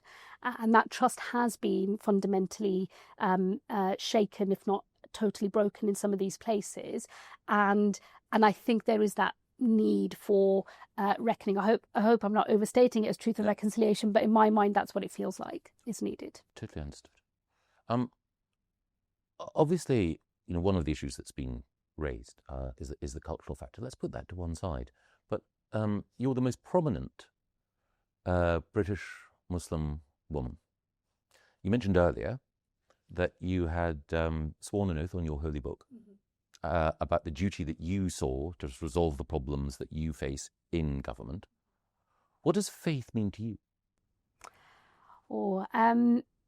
Faith is the central core of who I am. It is the absolute calling of my conscience, and my conscience calls me to God, is how I describe it. And I always say I knew when I became a proper adult, when in my early 20s, I knew without any shadow of a doubt that I'm a Muslim. I'm not a Muslim because my parents are Muslims and they raised me as a Muslim. I'm a Muslim on my own account because I have my own conscience and my conscience calls me to God. And how does that influence your life, both politically and elsewhere? It is the absolute, as I say, core of my life. I was just going to say, if you look around my office, you'll see quite a lot of references to my faith. It is the thing that grounds me in my life, and it's where I draw my sense of duty and public service from. My understanding of Islam, how I have practiced Islam my whole life, has been about viewing life as a gift from God, but it's also a test from God. The things I have been blessed with and privileged to have, like a great education, being British, being in this country, having the freedoms that I have, they're not just a happy thing for me to clock up for myself. It's a test. I have to earn it and prove I used it for good and to show that I'm worthy of it. And that is what drives me in public service. It's why I feel, the need to make that contribution, do my best, try and bring people together. And then in my private life, it's the thing that grounds me. It's the thing that, keeps me going through good times and bad. In your own constituency, you faced a political challenge, as other colleagues have, from candidates from the Muslim community who have been channeling anger at Labour's position on Gaza, and who've also been reflecting other discontents as well. How do you believe Labour and the government should respond to the challenge from those Gaza independent MPs? Look, I think on these sorts of issues, and in fact on all politics, you've got to start with the thing you believe, and you've got to do the thing you think is the right thing to do and make an argument for that first and foremost. I think politics gets into trouble and the country gets into trouble when you start trying to tailor particular messages to different communities. I've always raged against that as an occasional recipient of such politics before I became an MP myself. I don't like that way of doing it. We have a principal position on the conflict in the Middle East, and we've got to make an argument for that and why we think that's the right way forward. There will be people who disagree, and they are entitled to in this country. And, that's the beauty of democracy. But you can only answer a politics you disagree with in the democratic system with more democracy and more chance of challenge and so on. The conversation within the Muslim community that I have is slightly different in that I think as a community, I always make the argument, and people can disagree with me, of course, and they do, but domestic concerns to me are just as, if not more important than geopolitical concerns. People are entitled to vote on whatever basis they want, but actually the bread and butter of how we live our lives in our own country, how we relate to our own fellow citizens, our economic prosperity in relation to that of our fellow citizens, those to me are the main issues of the day. And so when I'm having this kind of discussion with my constituents in my own patch, my argument is more by all means be motivated by other things too, but you got to care about here as well, and your life here matters first and foremost. And I don't want to see the community or large parts of the community self-segregate into what might be described as sectarian politics, because then I think your voice in the mainstream diminishes. So fixing potholes in Birmingham is more important than campaigning for an airport in Mirpool. May I say, everyone in Birmingham is actually just obsessed with our bins. Yes. Not even the potholes. No. The potholes are number two. Yeah. The bins are first and foremost. Yes. And that translates across every single community in Birmingham. Yes. And I have personal PTSD from the bins in Birmingham. So, that is our main domestic concern of the day. Understood. Another area where your faith has entered the political debate, partly as a result of comments from others, is on the whole question of assisted dying. Mm-hmm. You made clear your concerns about the legislation. Have your concerns grown since the legislation has been in committee? I think my concerns are the same as they were before. Yeah. I think there'll be a judgment call for Parliament about whether some of those safeguards have been taken away. But I didn't think that what the safeguards were in the first place were strong enough to meet my concerns either. So my objection to assisted suicide is a sort of principled objection about what I think the state should and should not do, and the fundamentals of that have not changed. So I will still be voting against the legislation when it returns. Very clear. There's a debate raging, or at least being conducted, within the Labour Party and here within government about the future direction that the government should take.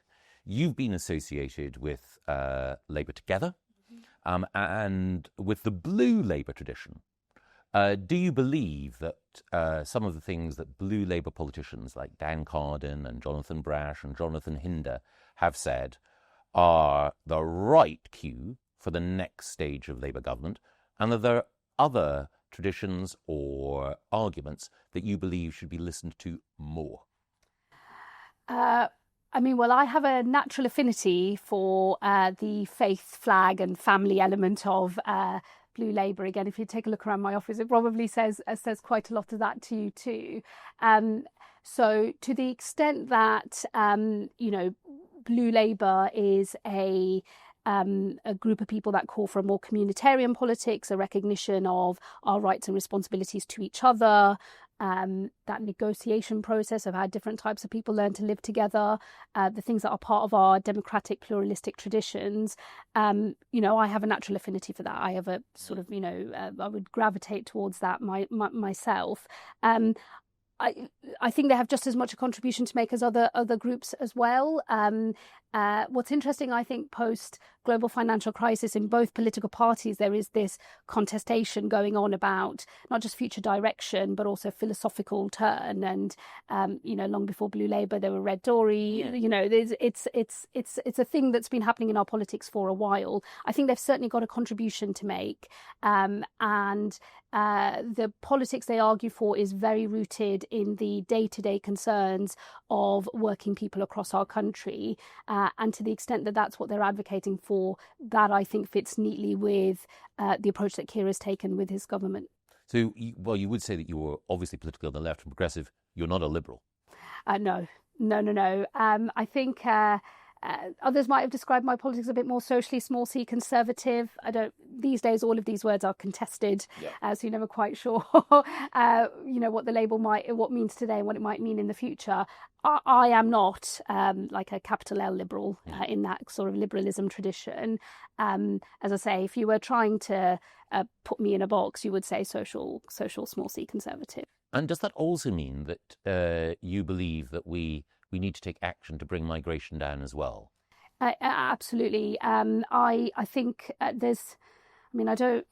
again, these debates have been contested on the left a lot, but I look at a community that I represent, which is 70% non-white.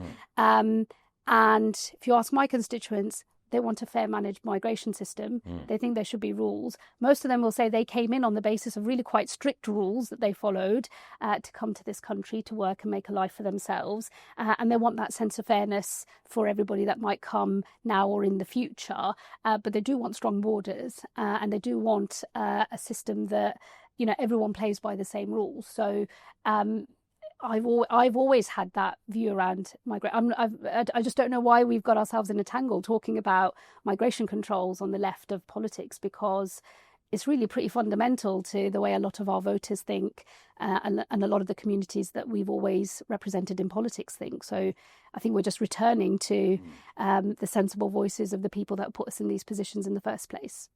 A few quick fire questions. Okay. Who is your political hero or heroine? Oh. Well, I tend to go for the women that broke the mould, so and came through in tight patriarchal systems. So Benazir Bhutto, Margaret Thatcher, not for the substance of their politics, but for what they represented for women and the ability to make a contribution. And within the Labour Party, within Labour history, who do you think is the greatest reformer, male or female? Oh, I mean, it has to be Attlee, I think, and what that government achieved after the Second World War. Who's your favourite Tory? Oh, God. Well, I'll say the one that's doing a review for me at the moment. Okay. David Cork. What's your idea of a perfect Saturday evening at home? Oh, well, where I'm in full kitchen mode, making one of our traditional South Asian dishes entirely from scratch and feeding my whole family. Villa or city? Now, both are in my patch, so I am absolutely straight down the line diplomat on this one, both. I have worked very closely with both clubs. Villa is now actually outside of my constituency, unfortunately, because of boundary changes, but I still claim them as my own, because for 15 years I did football diplomacy in Birmingham Ladywood, and I can't leave that behind. Now, does the police have a problem with the Spectator magazine? It appears so, according to footage that materialised earlier this week after a former police officer was arrested in his home. It's to do with hate speech. It's something we've covered a lot in the Spectator and on Spectator TV. So I will leave you to watch this interview between Toby Young, head of the Free Speech Union, and Freddy Gray. Now, do you have any Brexity things in your house? You may not even have supported Brexit, but you might have some copies of The Spectator, perhaps a book by Douglas Murray or someone like that. And that might be enough to attract the interest of a British police officer. I'm talking about the story of Julian Foulkes, who, it emerged this weekend, had his home searched after he posted something that was deemed to be a little bit offensive or dangerous on Twitter or X. And we were very struck that as they were searching the flats, the police officers said that there were Brexity things. And one of these Brexit things was some copies of The Spectator, because Mr. Foulkes has a subscription to The Spectator. Republican ones.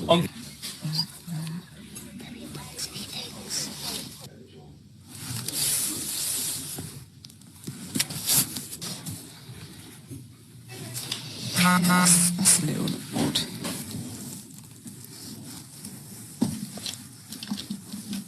We've actually now offered him a free subscription for life to the magazine. He hasn't got back to us yet, but hopefully he will. And on the cover of the magazine this week, we've put the magazine the police don't want you to read, to give us a little bit of radical edge. To talk about this story, I'm delighted to be joined by Toby Young, our, what are you, associate editor? I'm an associate editor. Associate editor, and head, of course, of the Free Speech Union, who has been you've taken up Mr. Foulkes' case. Toby, explain the actual case. Why did the police go to Mr. Foulkes, who I should say is a former special constable, former police officer himself? Why did they go to his house? Yeah, so as far as we know, Freddie, the story is that in 2023, Suella Braverman wrote a piece in The Telegraph describing the pro-Palestinian marches that were then taking place every Saturday through our major city centres as hate marches. And someone on X had objected to this and defended the protesters. And he, I think, had said underneath this person attacking Suella Braverman, one step away from storming Heathrow looking for Jewish arrivals, ... which was a reference to reports, I think, earlier that day of an anti-Semitic mob storming an airport in Dagestan, Russia, hunting for people arriving from Israel. Yeah. Somebody, perhaps this person who he'd replied to on X, reported him to the Metropolitan Police. The Metropolitan Police referred it to their Police Intelligence Command, which is a special unit set up to deal with terrorism and extremism. And instead of dismissing this as none of their concern, they referred Julian Foulkes' tweet to Kent Police, citing, quote, concerns around online content, unquote. I mean, you can see how, obviously it never should have got that far, but you could see why initially somebody might have thought, just taking the tweet out of context, somebody might have thought, oh, actually, maybe he's saying he's going to go and attack Jews at Heathrow. It says one step away. But you'd think that a specialist police unit, which has the word intelligence in its description, would have the intelligence to actually look at the context and see that it was actually a response to another tweet, which in turn was a response to an article by Suella Braverman. And in that context, it obviously doesn't meet the threshold for being a speech crime. But apparently not. And Kent Police, Julie, then searched his home. Kent Police, all too typically, turned up on his doorstep, mob-handed. So 5 police officers turned up at his house. They ransacked his house, identified these Brexity books. In one case, Freddie, in the video recording, because he recorded it, the police find a book by David Green entitled The Demise of the Free State, which is about the EU and its malign influence. And the police officer who found this book identified it as being slightly odd. This is slightly odd. But I suppose, credit to the police, they did twig that was a Brexity book. It's not obvious from the... It is a Brexity book. So perhaps they weren't, completely uneducated. But anyway, having ransacked his house, I mean, one of the things they found, one of the things they rifled through, were some newspaper cuttings that he kept about the death of his daughter. He has 2 daughters, and one had died, I think, in a hit-and-run accident 15 years earlier, and made slightly insensitive comments about this. Went through his wife's underwear drawer. Yeah. God knows what they were looking for, or why they believed they had kind of sufficient justification to do all of this. But anyway, they then arrested him, took him down to the station, and held him in custody in a cell for 8 hours, and only released him when he agreed to accept a caution. And I believe they only removed his handcuffs because a police officer recognised that he had been a special constable and said, you don't need to do that.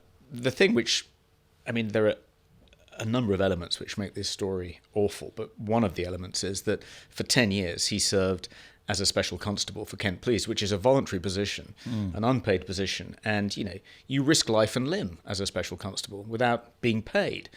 You'd think that they would have at least treated him with some respect, not gone through the newspaper cuttings of his daughter's death or his wife's underwear drawer, given that he'd been a colleague until quite recently. Why is the British police force so bad at this? I mean, nothing drives the public more crazy than the fact that crimes go pretty much uninvestigated. Your car gets stolen, nobody cares. They'll just give you a form for your insurance. And yet... well, my advice, Freddie, if your car is broken into and you want the police to take it seriously, get a can of spray paint and spray on the dashboard, trans women aren't women. Report it as a hate crime, and literally there'll be a helicopter, mobs of police officers, Metropolitan Police Special Intelligence Unit. Yeah, but you jest, but only a bit. I mean, it's not. We're not far off that world. Why? I mean, are there elements within the police force that are trying to change the hate speech overreach? Well, there are senior police officers who've criticised the police seemingly prioritising these online speech crimes, most of which aren't in fact crimes, over actual crimes. I think there's quite a lot of unhappiness within the police service that they spend so much time investigating and recording non-crime hate incidents. The Free Speech Union calculates about 250,000 have been recorded since they were first introduced in 2014, since the concept was brought in 2014. That's an average of over 60 a day. It just seems an extraordinary waste of police resources, and you would hope that there will be a course correction at some point. Chris Whipple, the Shadow Home Secretary, has tabled an amendment to the Crime and Policing Bill, which is about to be debated in the Commons, to scrap non-crime hate incidents. So that, I think, would help. I think the police receive very little training when it comes to what the legal protections are for our free speech. The Free Speech Union submitted FOI requests to all the police forces in England and Wales to find out how much training they were receiving from various kind of grifting DEI kind of freelancers, and how much about Article 10, for instance, the right to freedom of expression in the European Convention. And it turned out that they were receiving hours and hours of kind of equality training, but next to no training at all about the importance of protecting our free speech. So that's one of the things that needs to change. But I think, as you say, there's so much public outrage, I think, when another one of these episodes is reported. I mean, this is a particularly egregious one, but there are numerous episodes. Virtually every week we learn that the police have turned up on someone's doorstep mob-handed because of something they've said on social media, which doesn't even approach the threshold for being a criminal offence. And the rot starts at the top, because the government appear to be in complete denial about this. So J.D. Vance gave this famous speech in Europe where he mentioned free speech issues in Britain and how the State Department was concerned about that.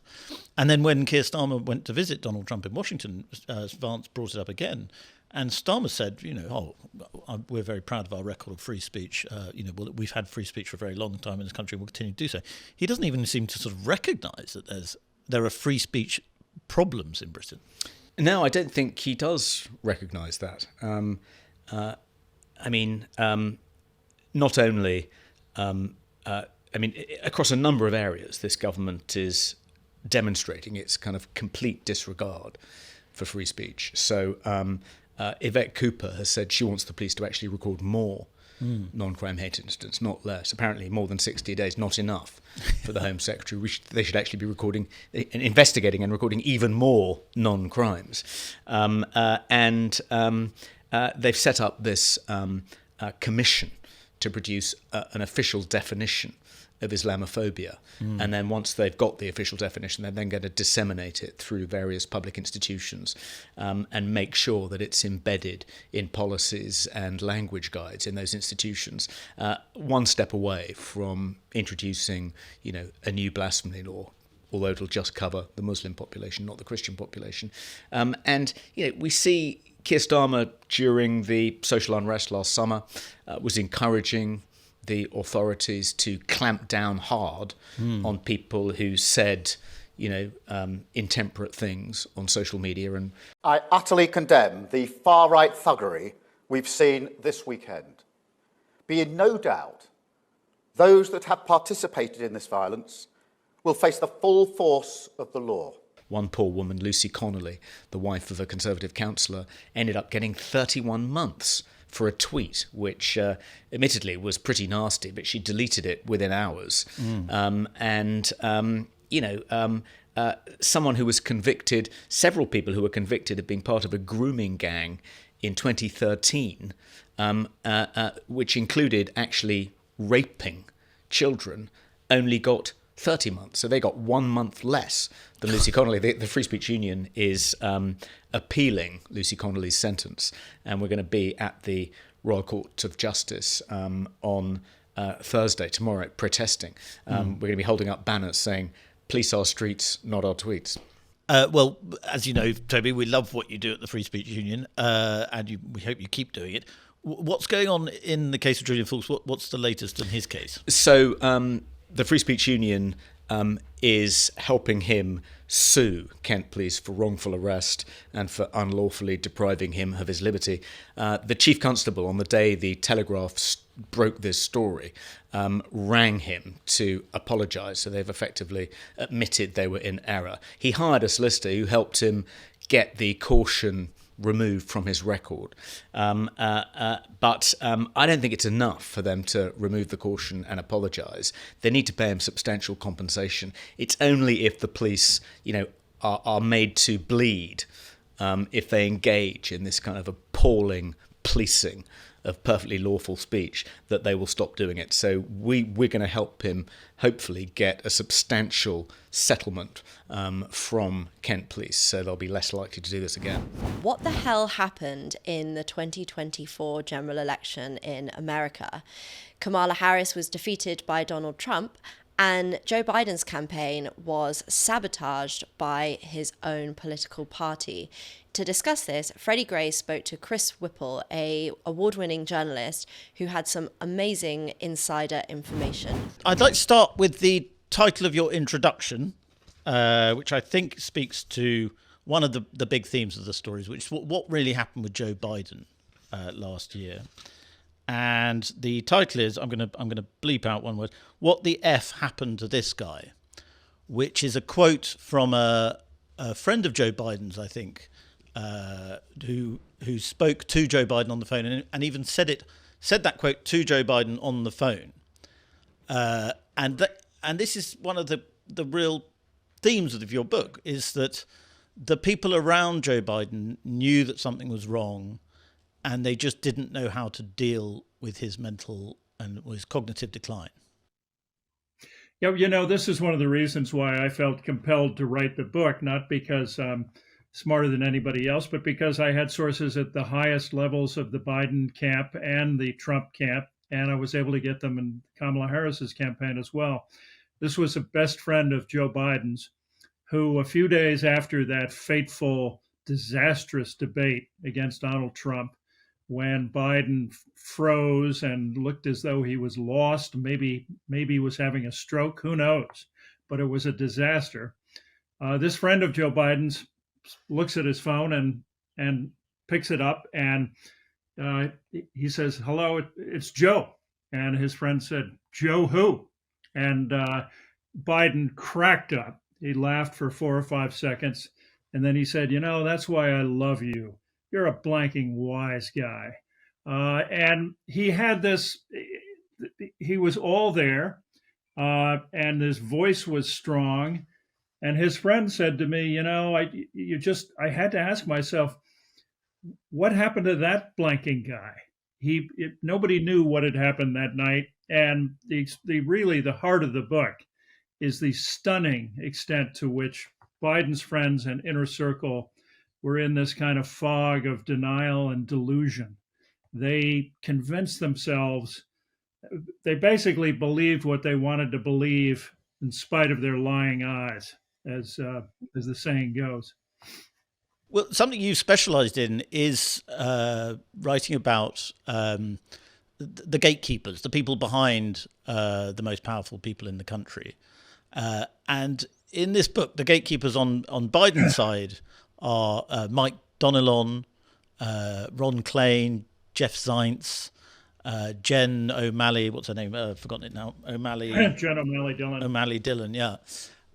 And those people, all between them, managed to sort of conspire not to stop Biden, even after the disaster debate for a few days. And that's one of the fascinating parts of your book, is that terrible phase where everything seemed to be going wrong from the night of the debate all the way through to the resignation.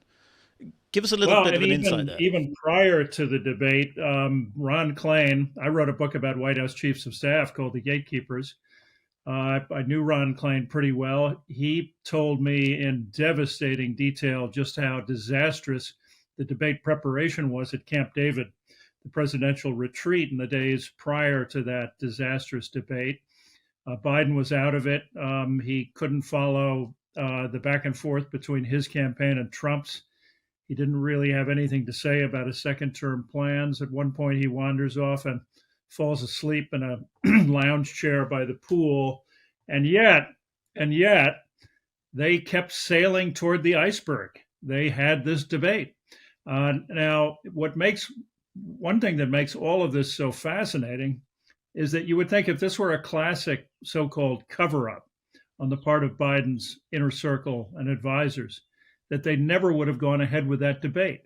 If they all knew that he was incompetent, non-compos mentis, unable to hold his own on a debate stage, they could have waited until the fall. They could have run out the clock, as it were, but they went ahead with that debate. I think they deluded themselves. They were hoping for the Joe Biden who showed up at the State of the Union famously the previous year and did so well. And of course, this was quite the opposite. And that's partly because of Biden's long career in politics, where he had always seemed slightly shambolic. He's always had the stutter and so on. But as you say, he was thought to be a game day performer. In the clutch moment, Joe Biden would always come out. And his closest advisors still believe that, even though they'd seen how bad things were at Camp David. Yeah, I mean, it was a kind of a Hail Mary pass, to use the American football expression. They knew, Biden camp, that if the election was a referendum on Joe Biden, they would lose. If it was a choice between Joe Biden and this monster named Trump, they could win. And so they wanted to have that face-off as soon as they could possibly get it. They got it. And boy, did they regret it. Yeah. Well, the book also deals with the Trump side of the equation. And of course, a key figure now, is Susie Wiles, his chief of staff. And she was very, very important in the campaign. But you also look back to 2016 and really a sort of part of the campaign that's forgotten about in 2020, which is Brad Pascali, who was campaign manager for a few months of the Trump campaign in 2020. And it was a complete disaster. There was terrible infighting and so on. Can you remind us a little bit about the Brad Pascali story? Yeah, Brad Pascal is one of just this rogues gallery of campaign managers and advisors who have worked for Trump on campaigns over the years. And those first two campaigns, 2016 and 2020, your listeners and viewers may recall that Trump just went through them left and right. It was a revolving door. He would fire them seemingly on a monthly basis, not quite that often. But what was different about 2020 is that Susie Wiles had a kind of magic with Donald Trump. She really had a relationship with him that worked, unlike all of her predecessors. And part of this her story is fascinating, and I write all about her in Uncharted. Their relationship her magic with Trump goes back to her childhood. Her father was Pat Summerall, a famous American sportscaster who was also an alcoholic. She learned something about how to deal with difficult men. She and Trump bonded over their mutual contempt for Florida Governor Ron DeSantis. I also get into that in the book. And in the end, she was able to run a campaign that was remarkably competent, unlike the preceding campaigns. And I honestly believe that Donald Trump would not be president if not for Susie Wiles. Mm. But there was, as you get into, there was quite a lot of fractiousness behind the scenes. And of course, people tend to forget about the fractiousness if the candidate goes on and wins. Whereas if Trump had somehow lost, and of course he didn't lose by quite a long way, but people would have pointed towards the infighting between, say, Corey Lewandowski, a long-time Trump loyalist, his campaign manager back in 2016, and Susie Wiles and Chris LaCivita and Susie Wiles. There was quite a lot of tension there, wasn't there? Well, that goes without saying. A Trump campaign comes with all of the chaos and the internecine warfare and the backstabbing, and so there was some of that in this campaign, less so than others. But when Corey Lewandowski, who had run Trump's campaign back in 2016 for a while, and managed to ingratiate himself and get back on the campaign plane in 2024. Lewandowski tried to depose, in effect, both Susie Wiles and the co-chair, Chris Lasavita. He did a quote-unquote audit of campaign finances, basically accused Lasavita of siphoning money away. But in the end, in that showdown, Susie Wiles put her foot down and won that face-off. And she went on, as we all know, to become, not only to win the campaign, but to become Donald Trump's White House chief of staff, the first woman ever to hold that title. And of course, another former campaign manager who features a lot in this book, because he's one of your sources, is Paul Manafort, who is a figure of great intrigue. What's the relationship between Susie Wiles and Paul Manafort like? Yeah, again, talk about a rogues gallery. I mean, he was the biggest rogue of all. Paul Manafort, who had gone to prison, served time for money laundering and other crimes, who was caught up in the Russia investigation, went to prison, was pardoned by Trump, and all of a sudden he's back in the saddle, working for Trump and working on his campaign. A little under the radar, but he was talking to me constantly.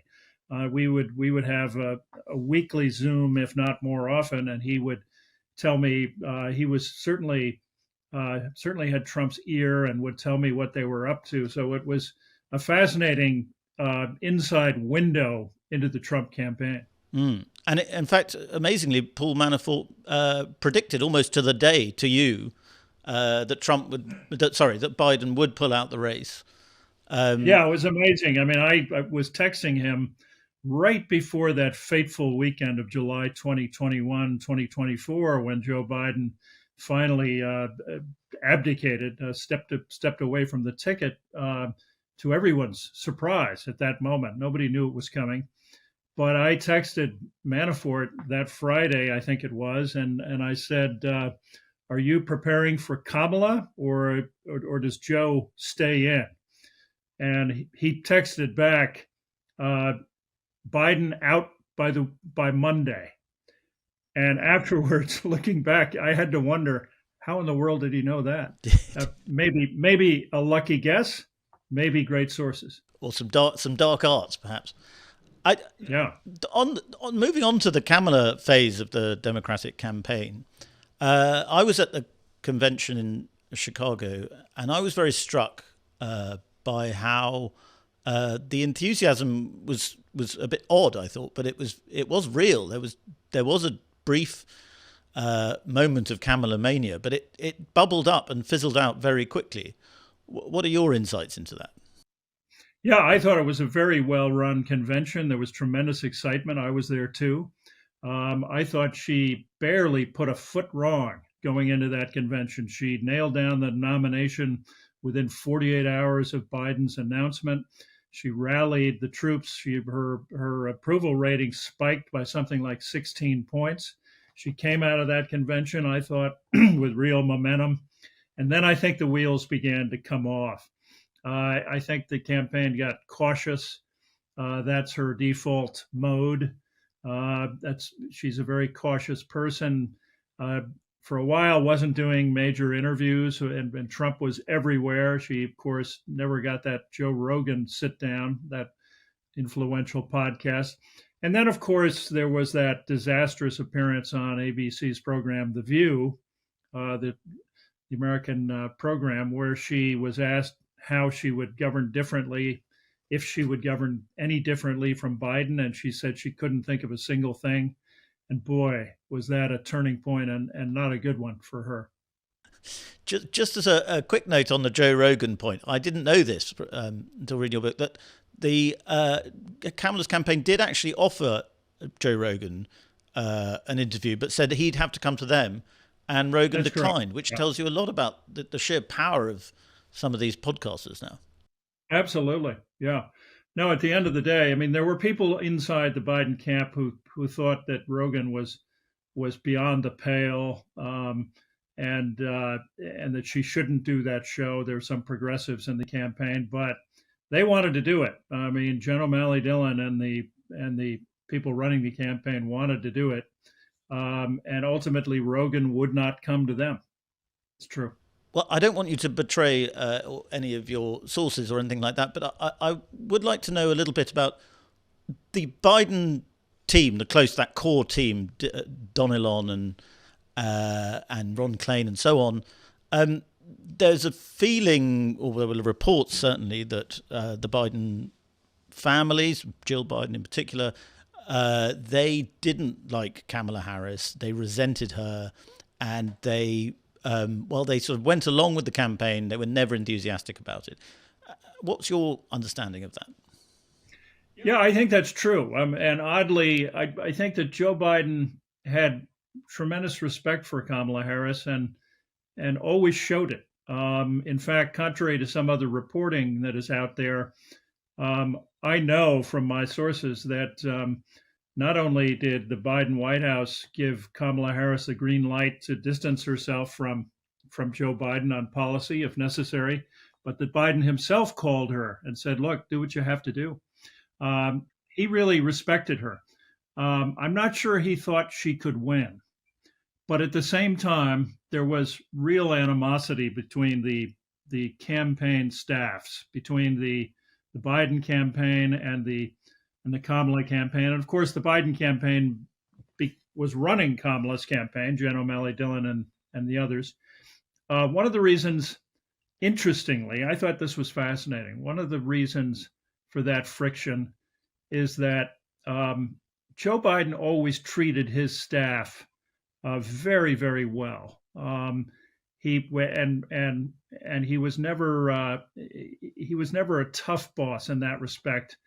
And the Biden camp felt that Harris was terrible to her staff. And I just found that kind of a fascinating piece of it. Mm. And there's so many fascinating parts to the story, but a thing that people are very interested in, and rightly so, is the role of Nancy Pelosi, who seems to have been crucial in persuading Biden to go. They had this conversation about America, as she said famously, in which afterwards he did pull out the race. But yeah. Is your impression that Nancy Pelosi was not actually enthusiastic about Kamala, and that was part of the problem?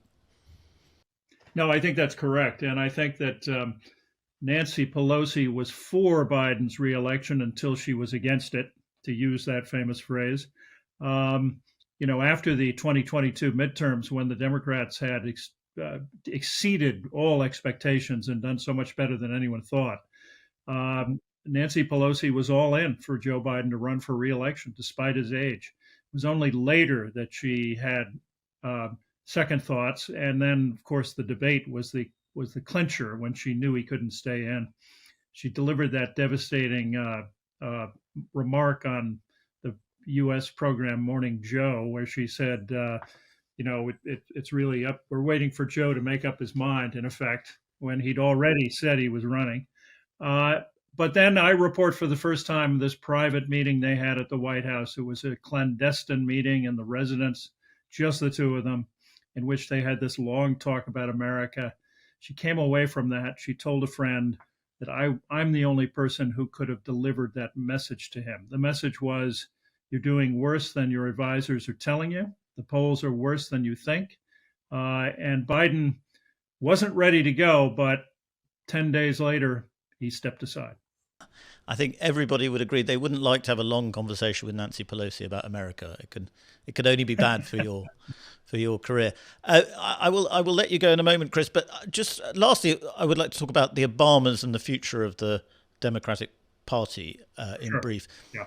It was also felt that the Obamas were very involved in Biden's ouster. I think you get into that, and that's an interesting story in and of itself. But there's also a feeling that chapter now has slightly closed with the Democratic Party, and they don't really have a clear future.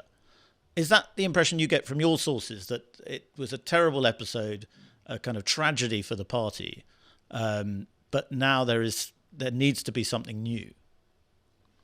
Absolutely. And look, I wrote a book about I wrote my one book about the first 2 years of the Biden White House. This was a consequential presidency.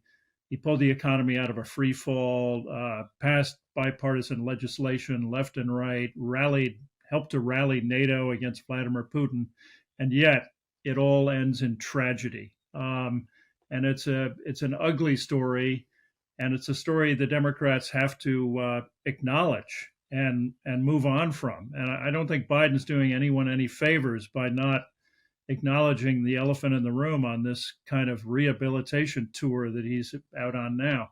But the Democrats, whoever emerges as a leader of the Democratic Party, is going to have to be someone, in my view, who really acknowledges, owns up to the fact that this was a dark chapter, not a good chapter in the history of the Democratic Party.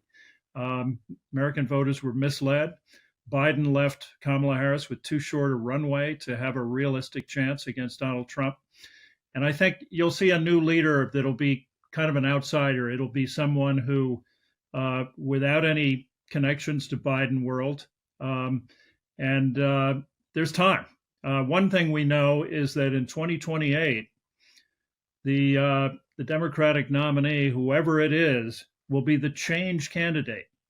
That's something that Kamala Harris never could be. And finally, as mentioned earlier in the intro, Michael Simmons and I look at the cover piece this week. Why are so many millionaires leaving Britain? Now, Michael, I mean, just to start off with, what's the imagery behind the cover? So the idea behind the cover is it's Monopoly themed, although Hasbro, please do not sue us. And so you've got, for instance, the community chest there, and obviously everyone knows the Go Square, collect £200 as you pass Go. And the point is that, as I reveal in the piece, and as I'm sure we'll get into, the super rich are fleeing Britain, and they're taking their assets, their wealth, and crucially their taxes with them. How bad is it? What is the scale we're talking? So the rich, and I should say what I mean by the rich. So the people that track this use a definition of people who have got liquid assets of over $1 million. And we use dollars because they don't just track this for the UK, they track it for all sorts of countries, because those with the broadest shoulders, as as Keir Starmer likes to say, also have the longest legs. So this is a mobile group of people. These people have been sort of leaving, so we've had a net outflow of high net wealth individuals since about 2016. But in the last year of data, it's really exploded. London alone lost over 11,000 dollar millionaires. So the number of people giving up on Britain and going just really has accelerated. And so what happens here is the rich leave. The rich are the ones that are paying the most taxes, and maybe you could explain a bit of statistic-wise, and then what are the repercussions when we don't have as much going into the tax revenue? So we reveal some stats in the piece. That the Treasury and HMRC always publish the how much the top 1% of earners contribute in income tax. So that's a known figure already. And that's about a third, so almost a third of all income tax that goes into the inland revenue comes from just the top 1% of taxpayers. But what we reveal in the piece is from this Freedom of Information request that our brilliant Director of Research, John O'Neill, did about what happens when you zoom in even further.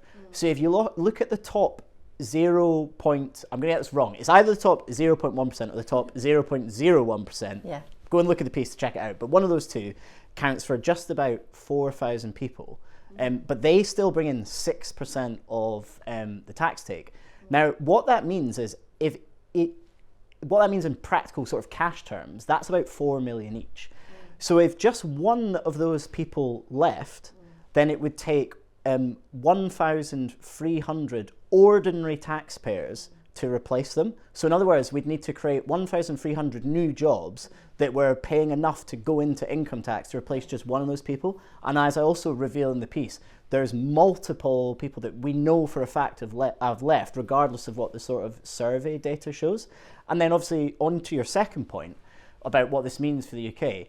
we've talked on Spec TV before, we've written on the website and indeed the magazine many times about, the dire fiscal position that Britain's in, the challenges that the Chancellor has about keeping her headroom and balancing the books to pay for the ever-expanding size of the state, whether that's for benefits, for, NHS. These are bottomless pits of money. And why this is an issue now is if you look at last year's tax take, the government makes all the decisions based on what the OBR, so the Office for Budget Responsibility, expects it will get in tax revenue and what it will have to borrow. And last year it had to borrow £15 billion more than had been forecast. And a large part of that is the tax take being lower than expected. Now, there's a number of factors to that. Part of it's to do with weak economic growth. But I posit in the piece that part of the tax take dropping is because of these wealthy taxpayers leaving Britain. How significant was the decisions around the non-DOMs that Rachel Reeves changed in the autumn statement? Yeah, so it is exactly the non-DOMs. That is what has set people off. I've heard discussions about, people are a bit upset about the VAT on private schools, issues with changes to capital gains tax and income tax. But when I spoke to wealthy individuals, but also wealth managers and lawyers for non-DOMs for doing research for the piece, they all came down to the non-DOM reform. Now, in fairness to Rachel Reeves, the non-DOM regime was actually abolished by Jeremy Hunt in the spring budget last year in a sort of act of desperation, really. One of the people I spoke to made the point that the wealthy people have always seen the Tories as kind of their defenders of wealth creation, the defenders of people who they would say have earned money, and they were sort of abandoned as the Tories sort of threw the kitchen sink at trying to not be wiped out in the election. But what Rachel Reeves then did, which is what they say has really sort of killed the game for wealth in Britain, is this technical sort of point, which is called grandfathering. So when you set up when you set up a trust for inheritance tax purposes, it's not unusual that the government makes reforms. So we first saw the regime that governs inheritance tax and trust changed in 1980, and then again by Gordon Brown and also by George Osborne. But grandfathering was this accepted convention that if you changed a trust or changed the rules around how trusts are taxed or what's taxed, it would only apply to trusts created after that date. And I think people would just see that as a it wouldn't be backdated. Exactly, it wouldn't be backdated, it wouldn't be retroactive. But what Rachel Reeves has done is she said the changes she made were basically that inheritance tax will now apply to worldwide assets. But rather than, and that follows on from what Jeremy Hunt did. But what Rachel Reeves did is she said, we're getting rid of grandfathering. This is going to apply to all your wealth that's already in the trust. Which means that if you're a non-dom that's moved over, that's emigrated into Britain or immigrated into Britain, your wealth that you've created or you've made or earned or been given, whatever, however you got it, in other countries before you ever set foot in Britain could now be taxed under inheritance tax. And that is what these people say they just cannot put up with.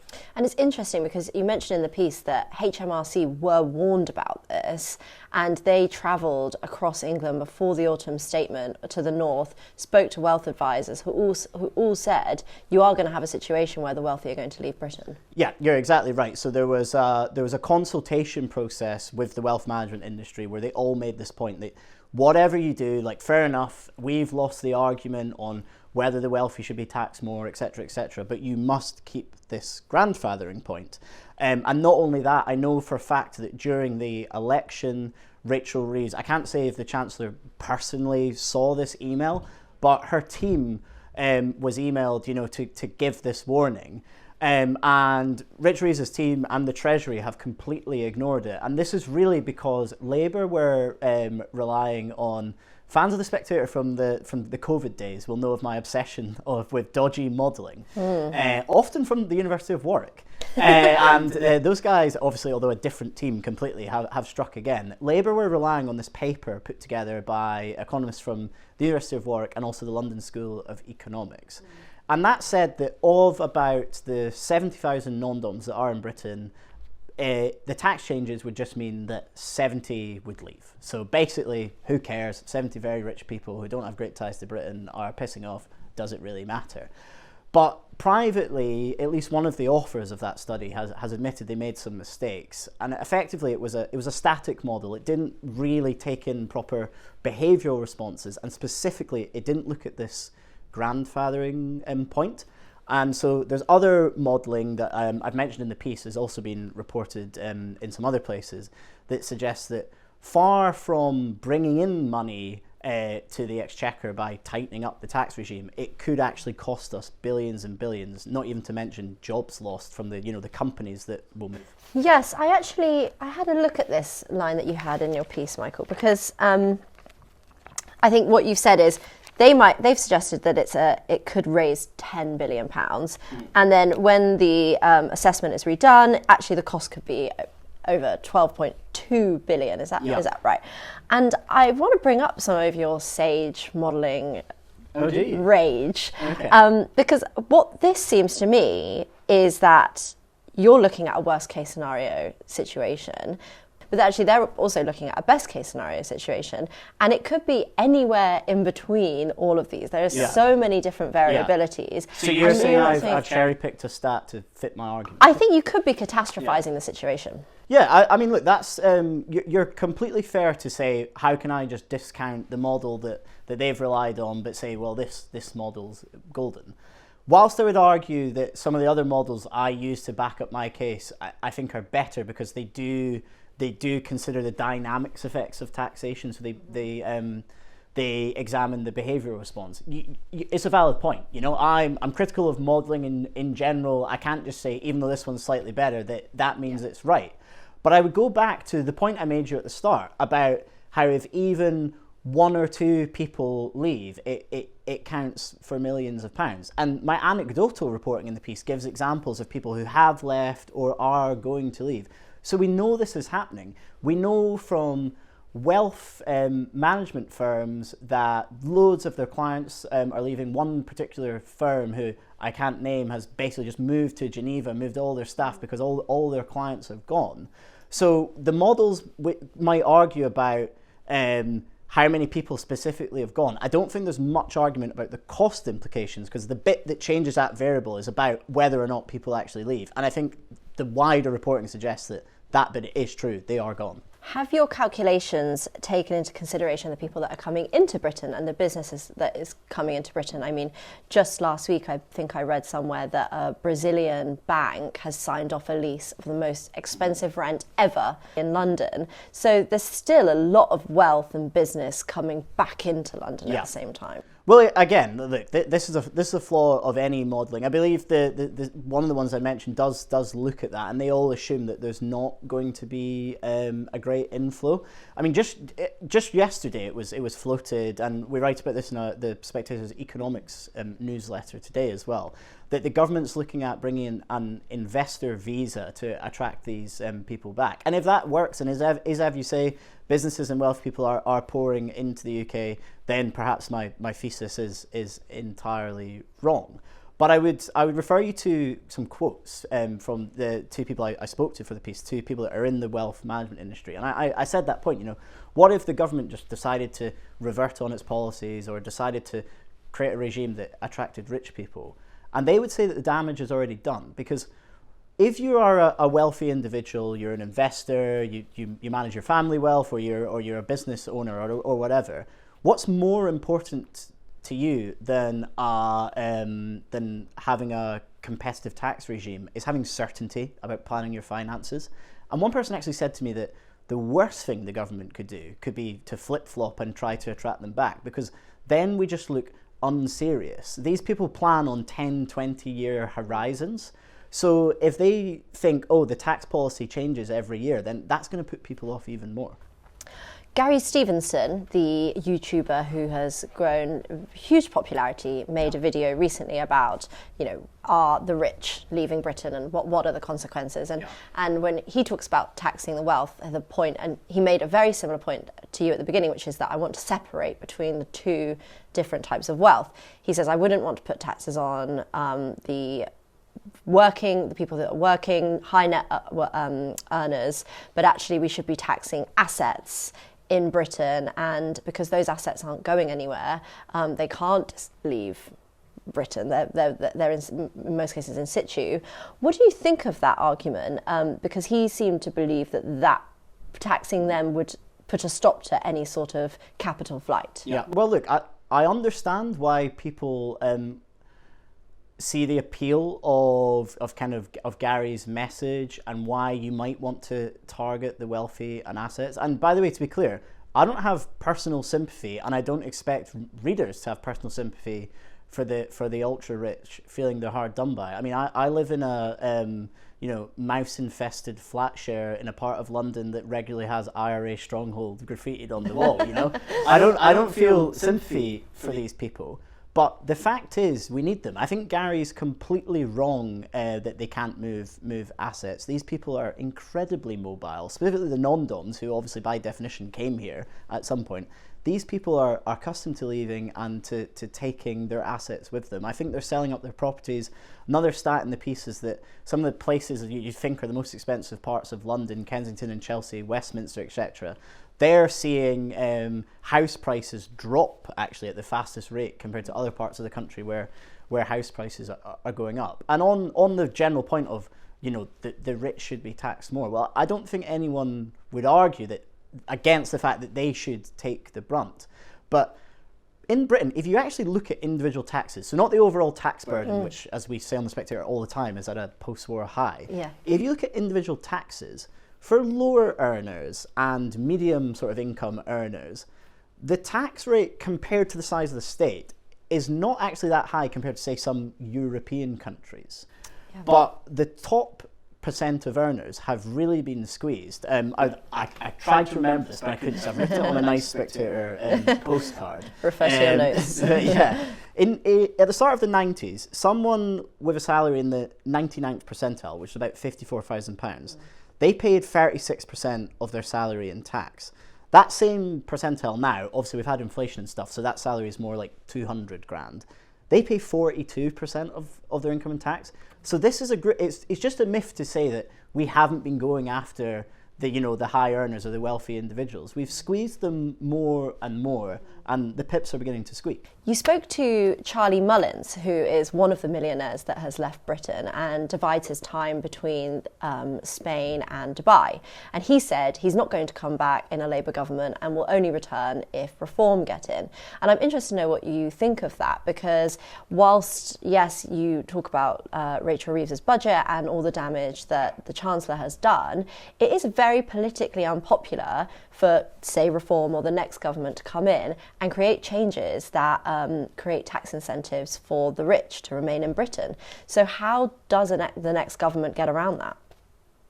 Well, look, you're right. I mean, the beauty of journalism is we can just shout about problems without having to actually be the people that come up with the solutions. So, like, I obviously have sympathy with whoever the government is and whoever is occupying number 11 with how you do this, because, as you say, it would be politically very, very difficult to say we actually need to really attract these people. And in fact, even though I think some people in number 10 knew that this was going to lead to an exodus, when sort of privately they're asked about it, people in number 10 will say, well, it polls well, so we've got to do it. I think there is a way that you do it, and you present it as part of a suite of reforms. So we say we want to change the size of the British state. It's grown too big. We want to make it smaller. We want to make it nimble. We want to make it efficient to basically improve everyone's living standards. And that would improve tax benefits for people across the income spectrum. So it'd be a whole suite of measures. And as part of that, you would include, and you would present it as, we want the brightest brains, the richest investors to move here. And by the way, there's a great opportunity.